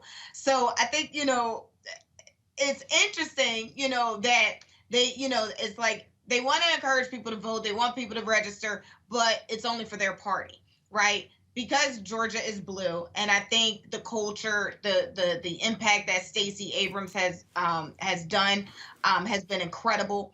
There has been a groundswell of people who are woke. There has been people who have been benefiting off the resources and opportunities, but Republicans have noticed that their influence and that their power is slipping. And so, yes, these thugs are doing whatever they need to do to stay in power. But I love what my brother Mustafa said. He's like, look, the Department of Justice needs to also weigh in on this conversation. And he's absolutely right. But I don't know if we could wait 60-plus days because we got a runoff election in a few weeks. This is what he said, quote, go to my iPad, please. Other than getting you angry, it's also very disillusioning, particularly when it comes from people on my side of the aisle. Everyone that is working on this needs to elevate their speech. We need to be thoughtful and careful about what we say. Mustafa, him and his wife have gotten death threats from people. This is a Republican Secretary of State. But see, that's what happens when Kelly Loeffler, as well as David Perdue, and the entire Republican congressional delegation in Georgia goes after the Secretary of State for doing his job. Yeah, well, it's still this dismantling of democracy. Democracy is only important to certain people when it's working for them, when they're winning from that democracy. So, the interesting thing that we got going on right now is that, these folks don't get it. You've got Republicans who are trying to do their job right. They took an oath to do it correctly, and they're trying to. That's the traditional, the Republicans that are out there. And now you got this other set of folks who just done lost their mind. And they're like, no matter what I have to do to try and win, I am willing to do it. I'm willing to throw democracy out the door. I'm willing to throw ethics out the door to make sure that we win. It's nuts. It's absolutely nuts. But you know what? I keep telling people, they are desperate to win. They're all about power, and they will do whatever it is that's necessary. All right, folks, every week we profile an author with a new book out on the show. This week, my guest is Dr. Marc Lamont Hill, whose new book is We Still Here, Pandemic, Policing, Protest, and Possibility. Marc, glad you're joining us. There are some English professors who are like, what the hell? We still here? Exactly. And they're probably saying to you, how can you be a so-called college professor and you just breaking all the rules? We still here. I broke every single rule, Roland, and I did it on purpose because I said that I needed to, and it's funny, the publishing house said the same thing. At first they were like, I think you want to say we are still here or we're still here. And I was like, I said what I said. And the reason is because I needed to inspire people with the message of hope and possibility. I mean, we struggling out here. It's a dark moment, but we're going to be victorious. And so my book gives a critical analysis of the moment, but it's a reminder that despite all the evidence to the contrary, all the fights to destroy us, centuries of violence against us, we still here and we ain't going nowhere. Folks, the book examines the conditions that led Black people to where we are today. So, Marc, let's break that down. We talk about the pandemic. We talk about, again, with protests as well and where folks are. Now you also have folks on the Democratic side who say, that this notion of defund the police cost them the seats of purple district Democrats, if you will. I'm still trying to find the evidence of that because I personally think that that probably what also happened here is that Democrats were banking on polling too much and not listening to the ground and not understanding that there was going to be a groundswell of support for Trump because he is, for many people, the last bastion or the last hope of white supremacy. I think that's exactly right. I mean, what we saw on November 4th, the day after the election, is that we didn't have a grand referendum on Trump, or a grand repudiation of Trump. We had 73 million people, give or take, and say that Trump was their guy.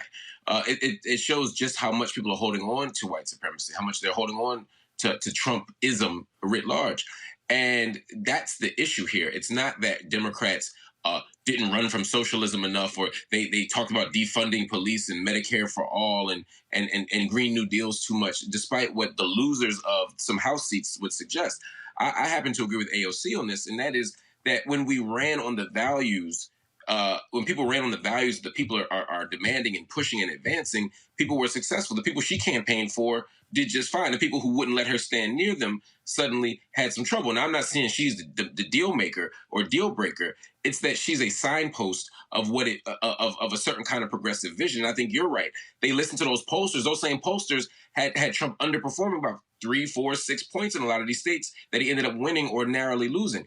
And so we got to stop listening to the polls, and we have to stop voting our fears and instead vote our hopes. And that's part of what I talk about in the book is we need to not just talk about what we don't want. We need an affirmative vision of what we do want. It's hard as hell to win an office simply by telling people I'm not that guy or I'm not that woman.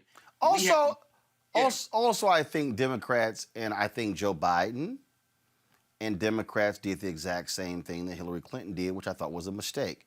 They tried to separate the Republican Party from Trump and tell folks, no, it's not them, it's him. I kept saying, no, hell no. It's him and them. He simply is saying out loud what they've always said privately.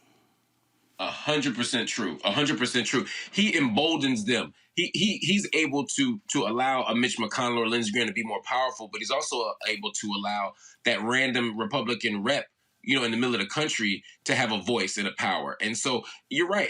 Trump isn't flying solo here. They love what he's doing. They love what he's saying because he can do it without filter, without varnish. He can be who he wants to be. And that's why we had such a sober awakening, even though many of us woke up on November 4th frustrated and scared because we didn't know who was going to win yet. And, and some of that went away by the 7th when we knew there was going to be a clear winner. There's still a sense that we have so much more work to do. There's still a sense of fear and anxiety and stress. And it's because there's a whole lot more Trumps scattered around this country holding not just House and Senate seats, but also they're in the state house. They're in the mayor's office. They're in the governor's office. They're in city council seats all around this country. And that's the work we got to continue to do, fixing that. You write about the murder of George Floyd. Mm-hmm. And I contend that right now, I think what we're doing is I believe that we're using wrong language. I keep casting this period that we're in terms of the third Reconstruction. I look at this thing in terms of that first Reconstruction, 12 years, 1865 to 1877.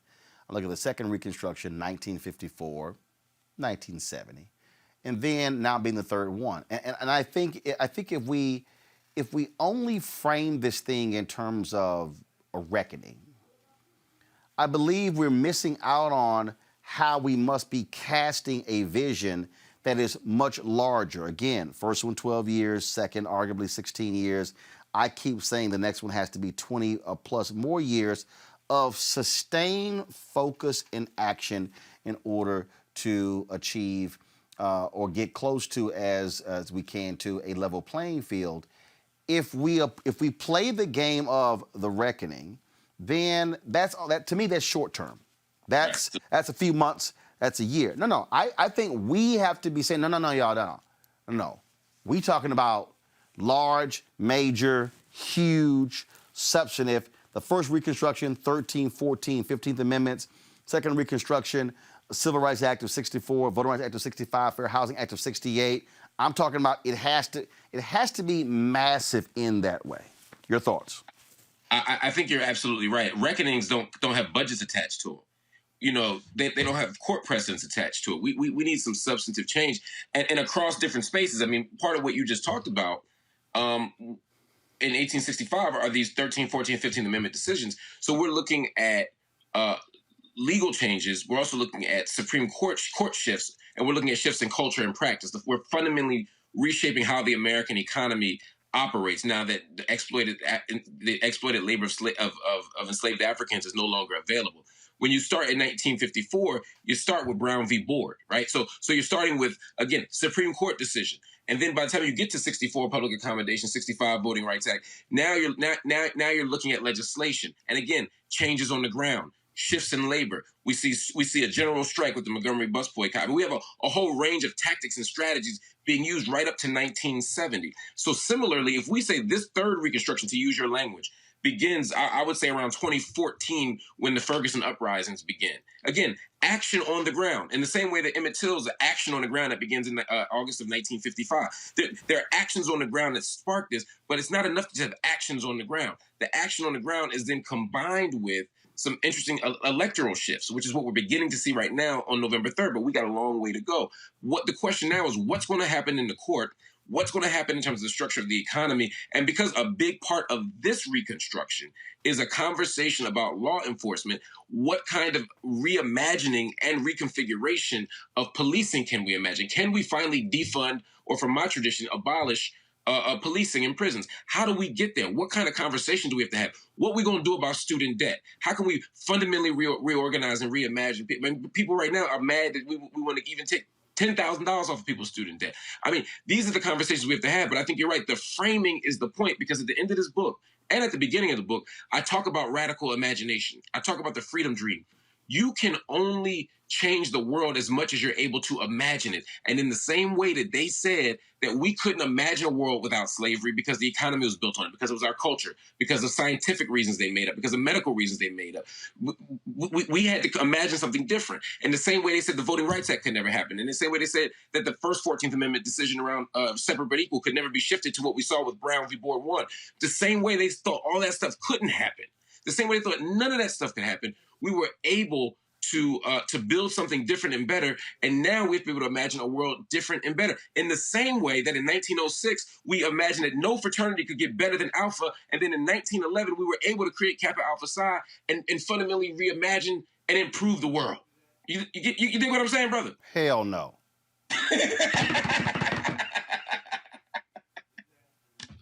Hell no. I thought you was with me. Now, you know doggone well that last part is absolutely something that came from Newsmax and OANN. I mean, you know that. I mean, that's not even, I mean, even your fellow Kappas are saying, yeah, I think he went a little too far with that one. They said he tried it, but it didn't work. It didn't work. No, you know doggone well that ain't the case. When you talk about this notion of protest. Yeah. I think, let me just put it to you this way. We saw so many Black Lives Matter protests taking place in the last 3 or 4 years of Obama. What do you think about what the hell happened in the first 3 years of Trump? Where did it go? Where did they go? It's a great question. I mean, I think they were there. One of the things that I would say is, you know, working with Black Lives Matter in Philly, I can tell you the resistance never stopped. The protesting never stopped. I think they became far more local. I think they were responsive to more issues. I think you saw the movement for Black Lives become more encompassing of a bunch of other grassroots organizations. And the shift wasn't just to be on the ground talking, because some people were saying, all y'all do is protest. Where's the legislation? Where's the policy? A lot of folk moved in the policy realm. A lot of folks started taking on projects that were trying to actually change the way police departments function, the way mayor's offices function. So I think you saw that. Now, your point, though, is still a good one, right? Which is that in the first 3 years of Trump, there was a hell of a lot to be on the ground about. Whether it's Charlottesville, whether it's this, whether it's that, whether it's immigration, all of these questions are questions that we should be in solidarity with or directly affect us. But I do think Black Lives Matter was there. I think we were on the ground in lots of facets. It just didn't look like the national spectacle. And part of it, Roland, as you know, is that a lot of these corporate media outlets, you know, they became so obsessed with Trump that when we were on the streets, when we were on the ground, they didn't want to show that. And they made their money making Trump president, and they made their money selling us Trump all the time. And as a result, we didn't get all the stories about what was really happening. Well, which is one of the reasons why I keep arguing that you've got to have independent Black-owned media, because if you keep, if your whole, like, look, and I'll be honest with you, I mean, I told some of the Black Lives Matter activists when they broke an exclusive, they gave it to the New York Times first, I was like, what the hell is that about?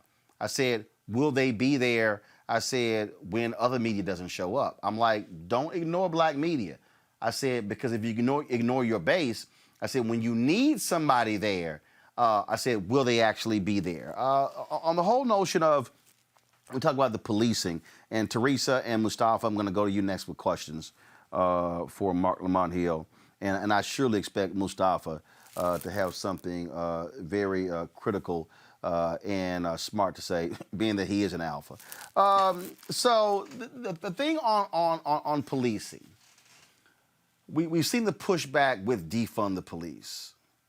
But do you believe that the critics have been successful in flipping the narrative that no matter if you keep using it, it's not going to be effective? So, should they say versus defund the police? Should they use another phrase? Because the reality is, when you start looking at how things are being presented, and this is why I tell people all the time, Republicans understand messaging. They know how to flip the whole message around. What should then happen?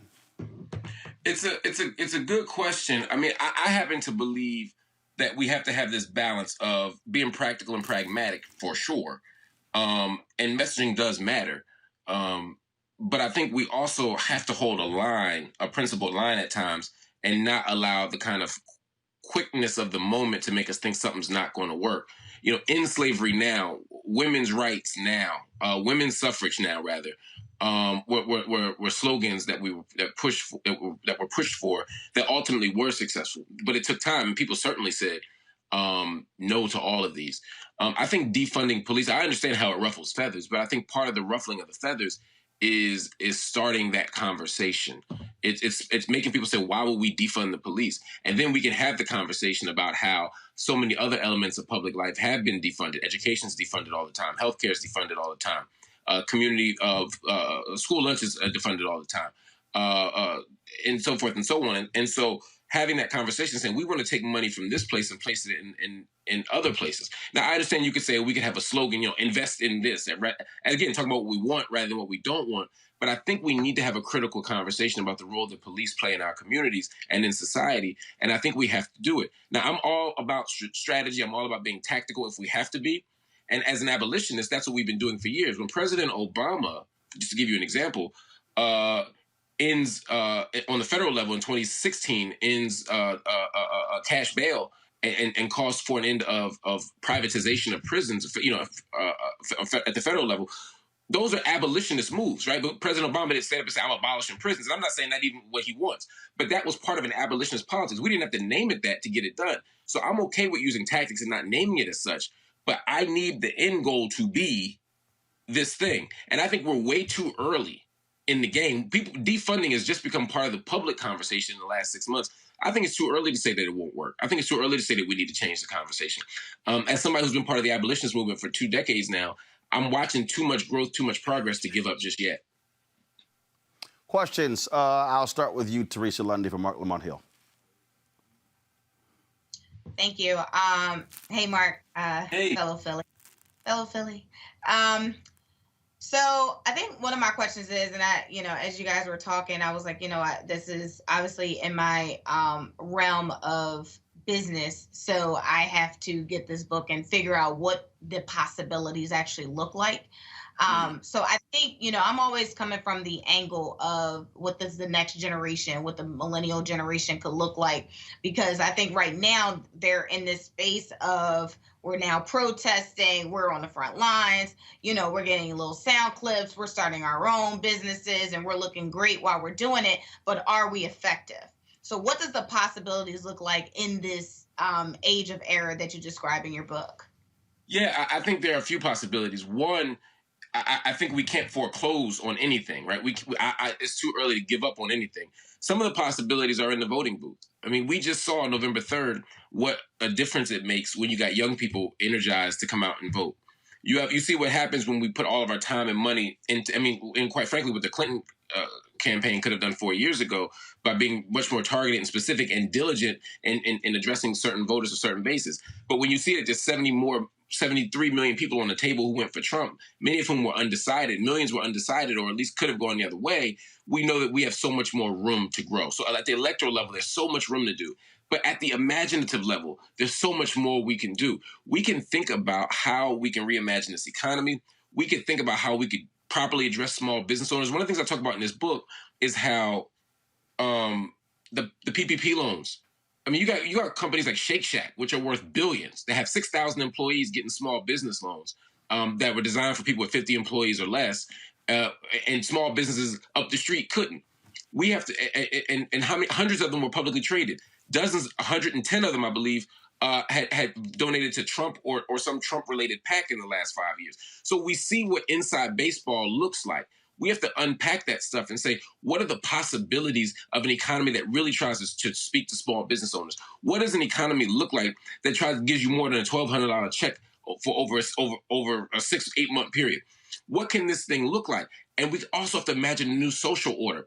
In Philadelphia, our hometown, Walter Wallace was killed. And people had a debate about whether the police should have shot him or not. What would they have done if they had a taser? Could they have talked them down? Could they have done this? Could they have done that? I'm saying let's have a more ambitious freedom dream.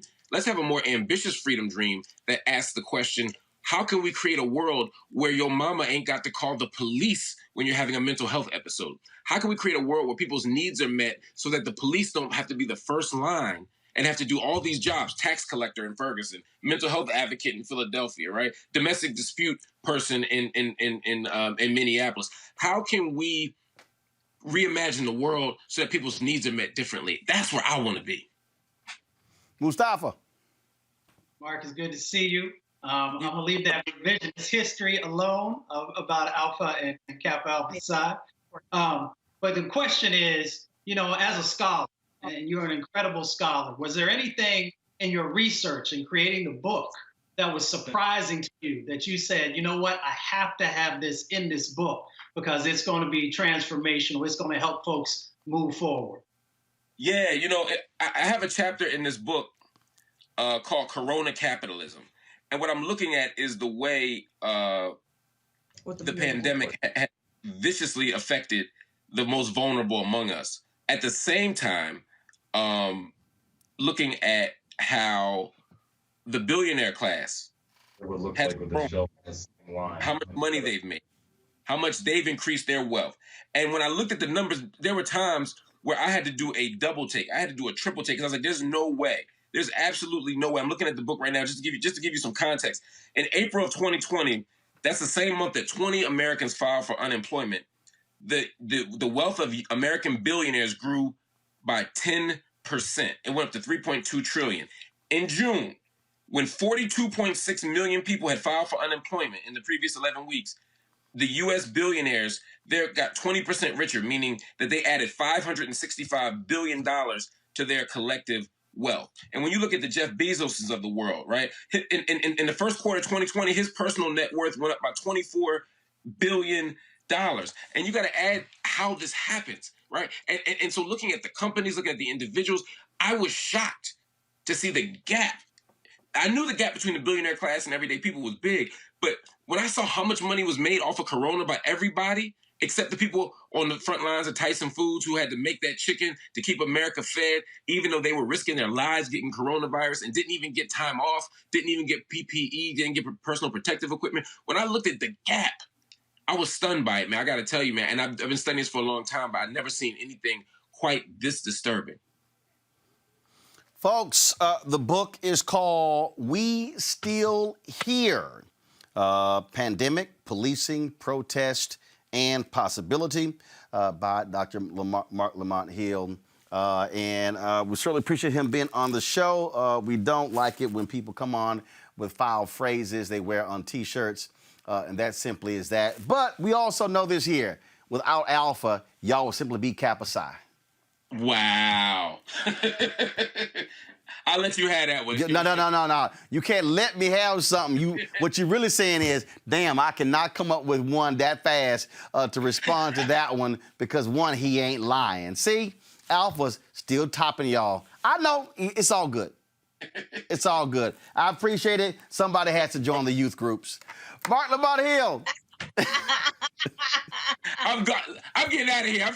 I don't feel safe here. It's too many. You're right. That's right. You might want to go to a safe space. All right. See, that's how y'all Kappas do. All right, Marc Lamont Hill, we appreciate it. Thanks a bunch. All right, y'all. Teresa and Mustafa, I certainly appreciate it. Thank you so very much, folks. Coming up next, we're going to talk with a fitness expert. We're trying to get you in the right frame of mind and how to ignore everybody named Mama who got advice on what you should be eating, wearing, working out. Trust me, you don't want to miss this sister. She's next on Roland Martin Unfiltered. You want to support Roland Martin Unfiltered? Be sure to join our Bring the Funk fan club. Every dollar that you give to us supports our daily digital show. There's only one daily digital show out here that keeps it black and keep it real as Roland Martin Unfiltered. Support the Roland Martin Unfiltered daily digital show by going to RolandMartinUnfiltered.com. Our goal is to get 20,000 of our fans contributing $50 each for the whole year. You can make this possible. RolandMartinUnfiltered.com.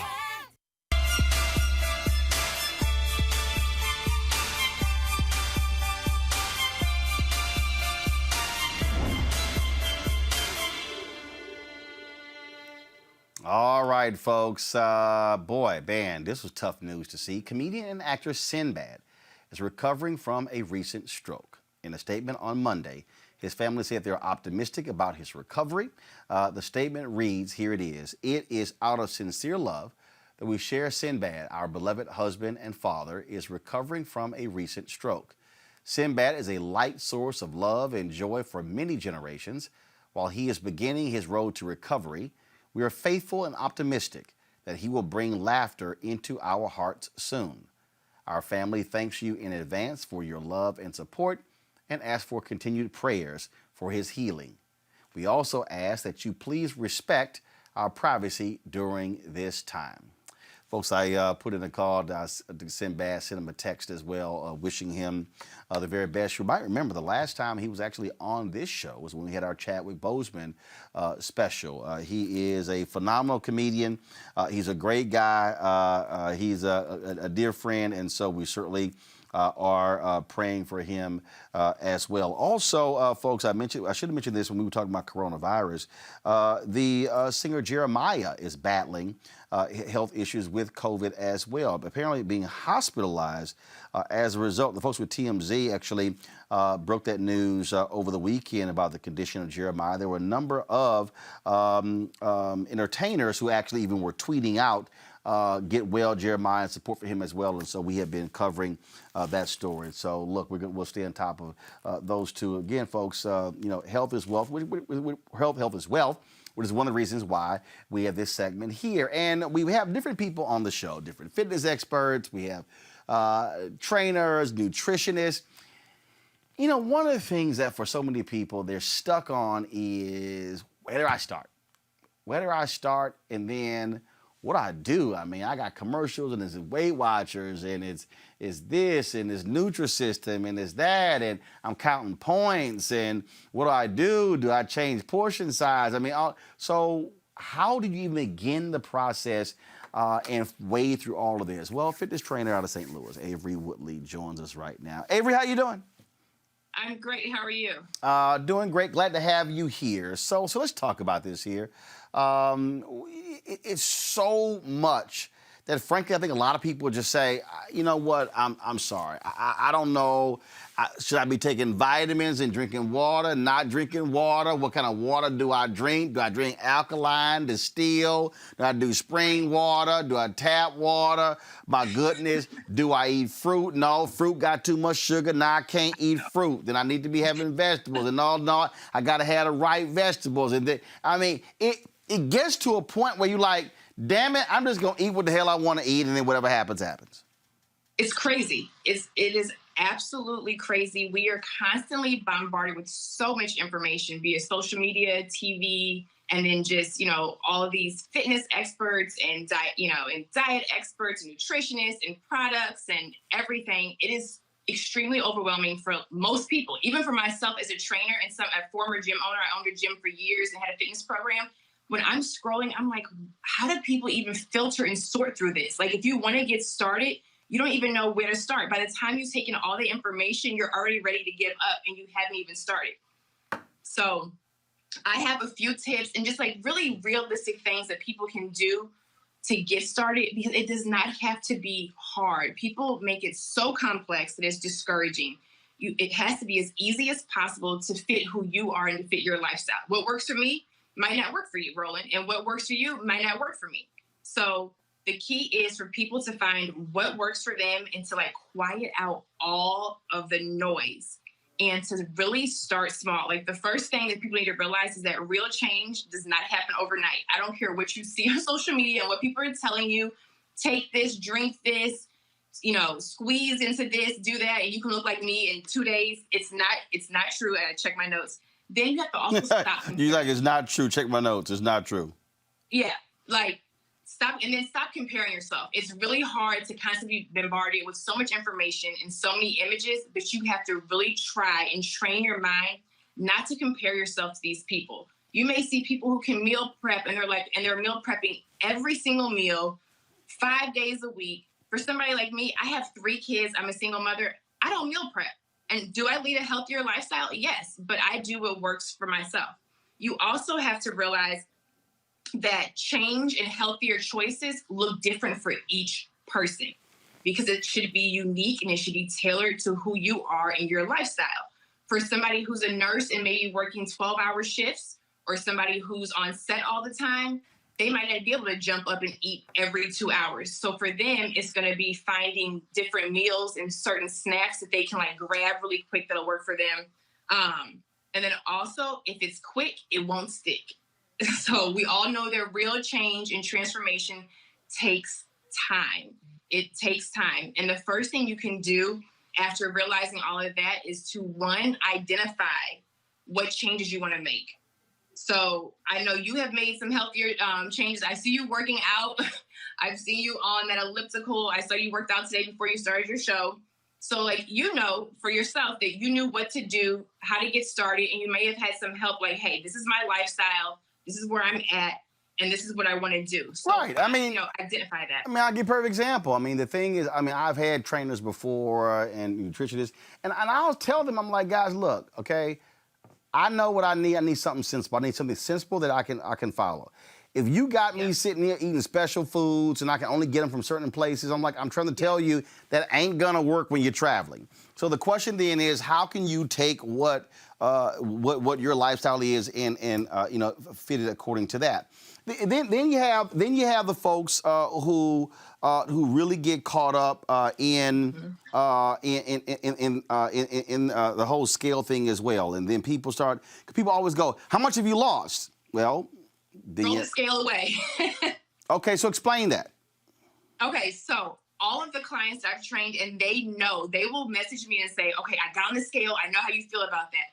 Because it's discouraging. And like, your body can fluctuate throughout the day. You can wake up and weigh one thing and then go drink some water, brush your teeth, and then you weigh something completely different. It is very discouraging to constantly look at the number on the scale. And another thing, I swear by inches. So when it comes to like weight loss, if you want to lose weight, it's the inches. You know, once you start working out and eating right, your body will start to change. But the main thing is how you feel. You know how your body feels. You know how you feel when you're unhealthy or you're uncomfortable in your skin. And I had a client recently who was like, you know what?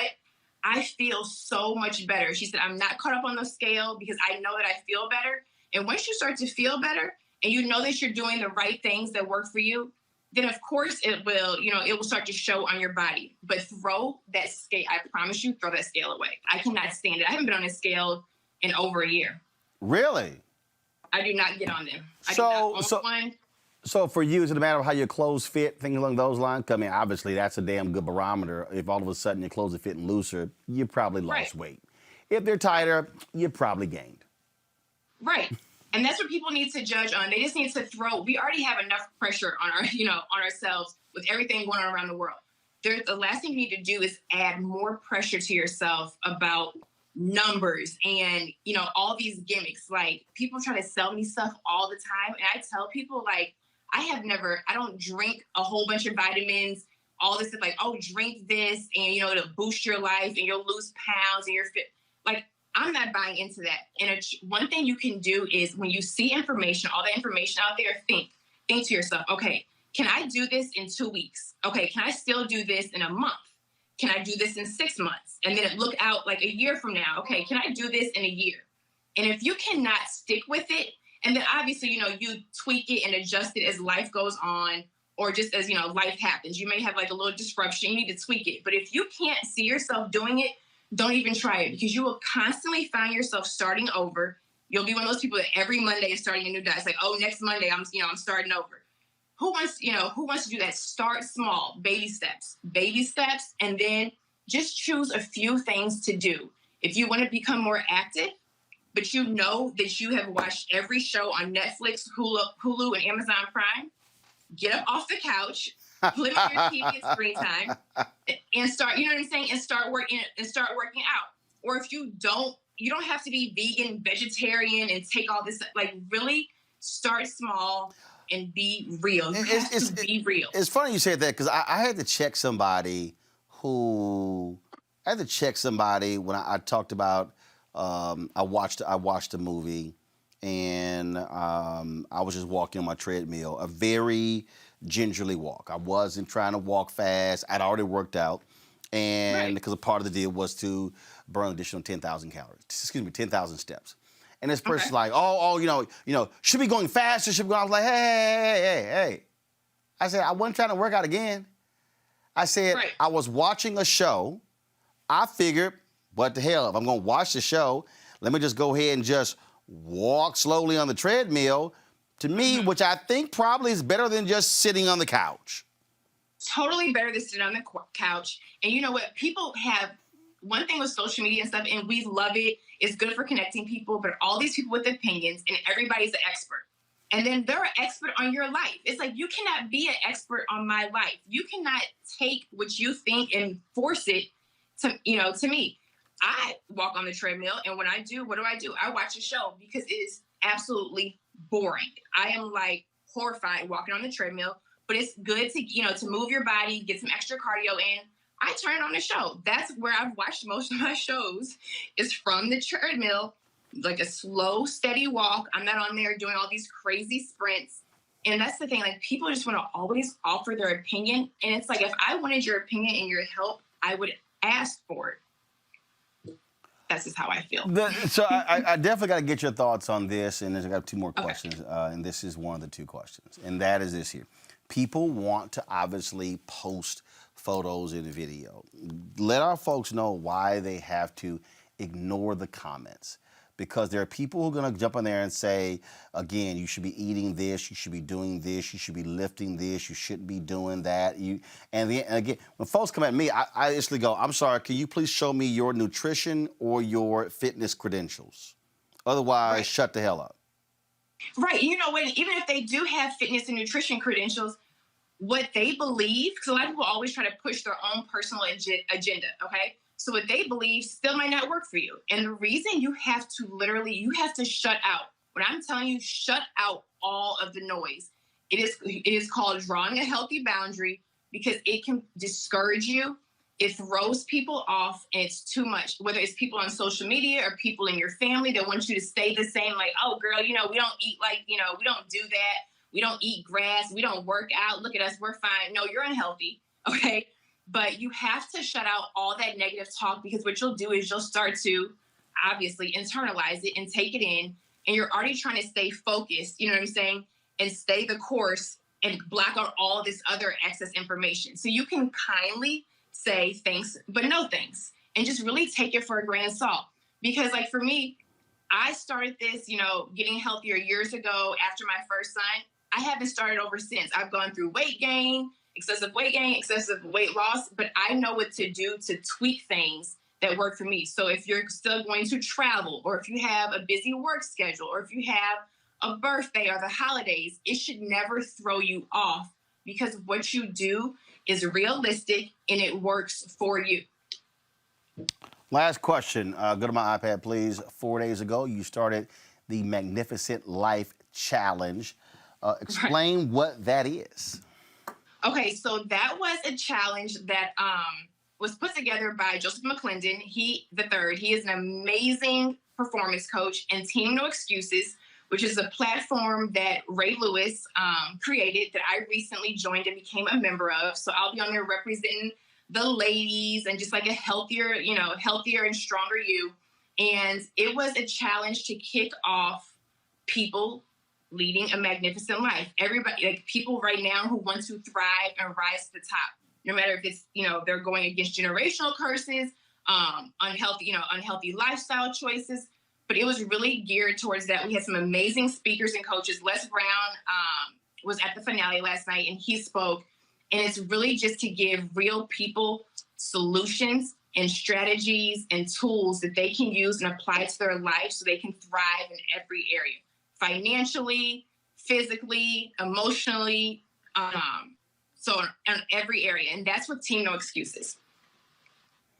All right, then. And again, when you talk about not worrying about what people are talking about, you got some folks sitting here running their miles and everything like that on YouTube. I don't give a damn what y'all got to say. I really don't. I don't give a damn what y'all got to say.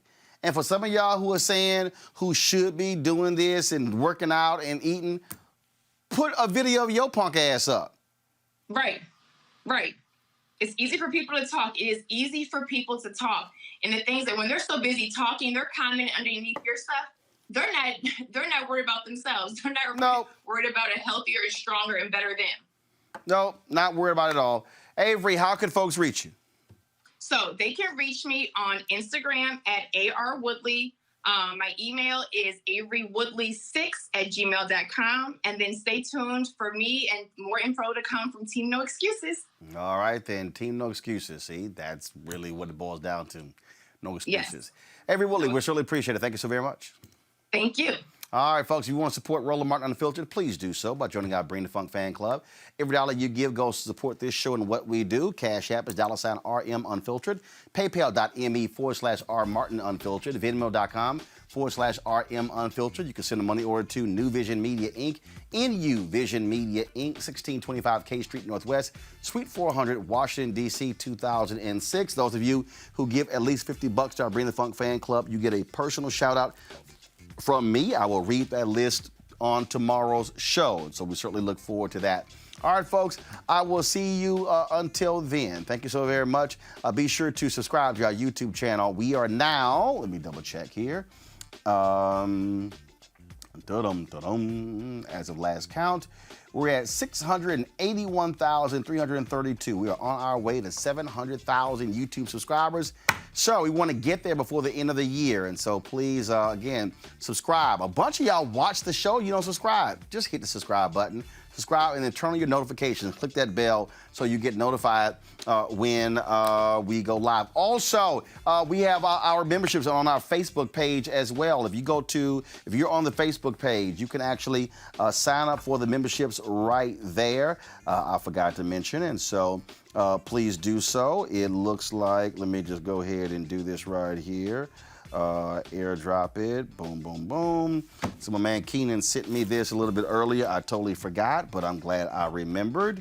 And so here you go right here, folks. And so when you see on our fan page where it says become a supporter, all you do is simply go to my iPad, please. Go become a supporter. Click that particular button right there, and you can actually join and support us financially right there from Facebook. So all of you who are watching on YouTube, more than 4,000, actually been 6,000, 7,000 of you, y'all can join right there on YouTube. You can also support us right there on Facebook. All right, folks, thanks a bunch. I will see y'all tomorrow. How?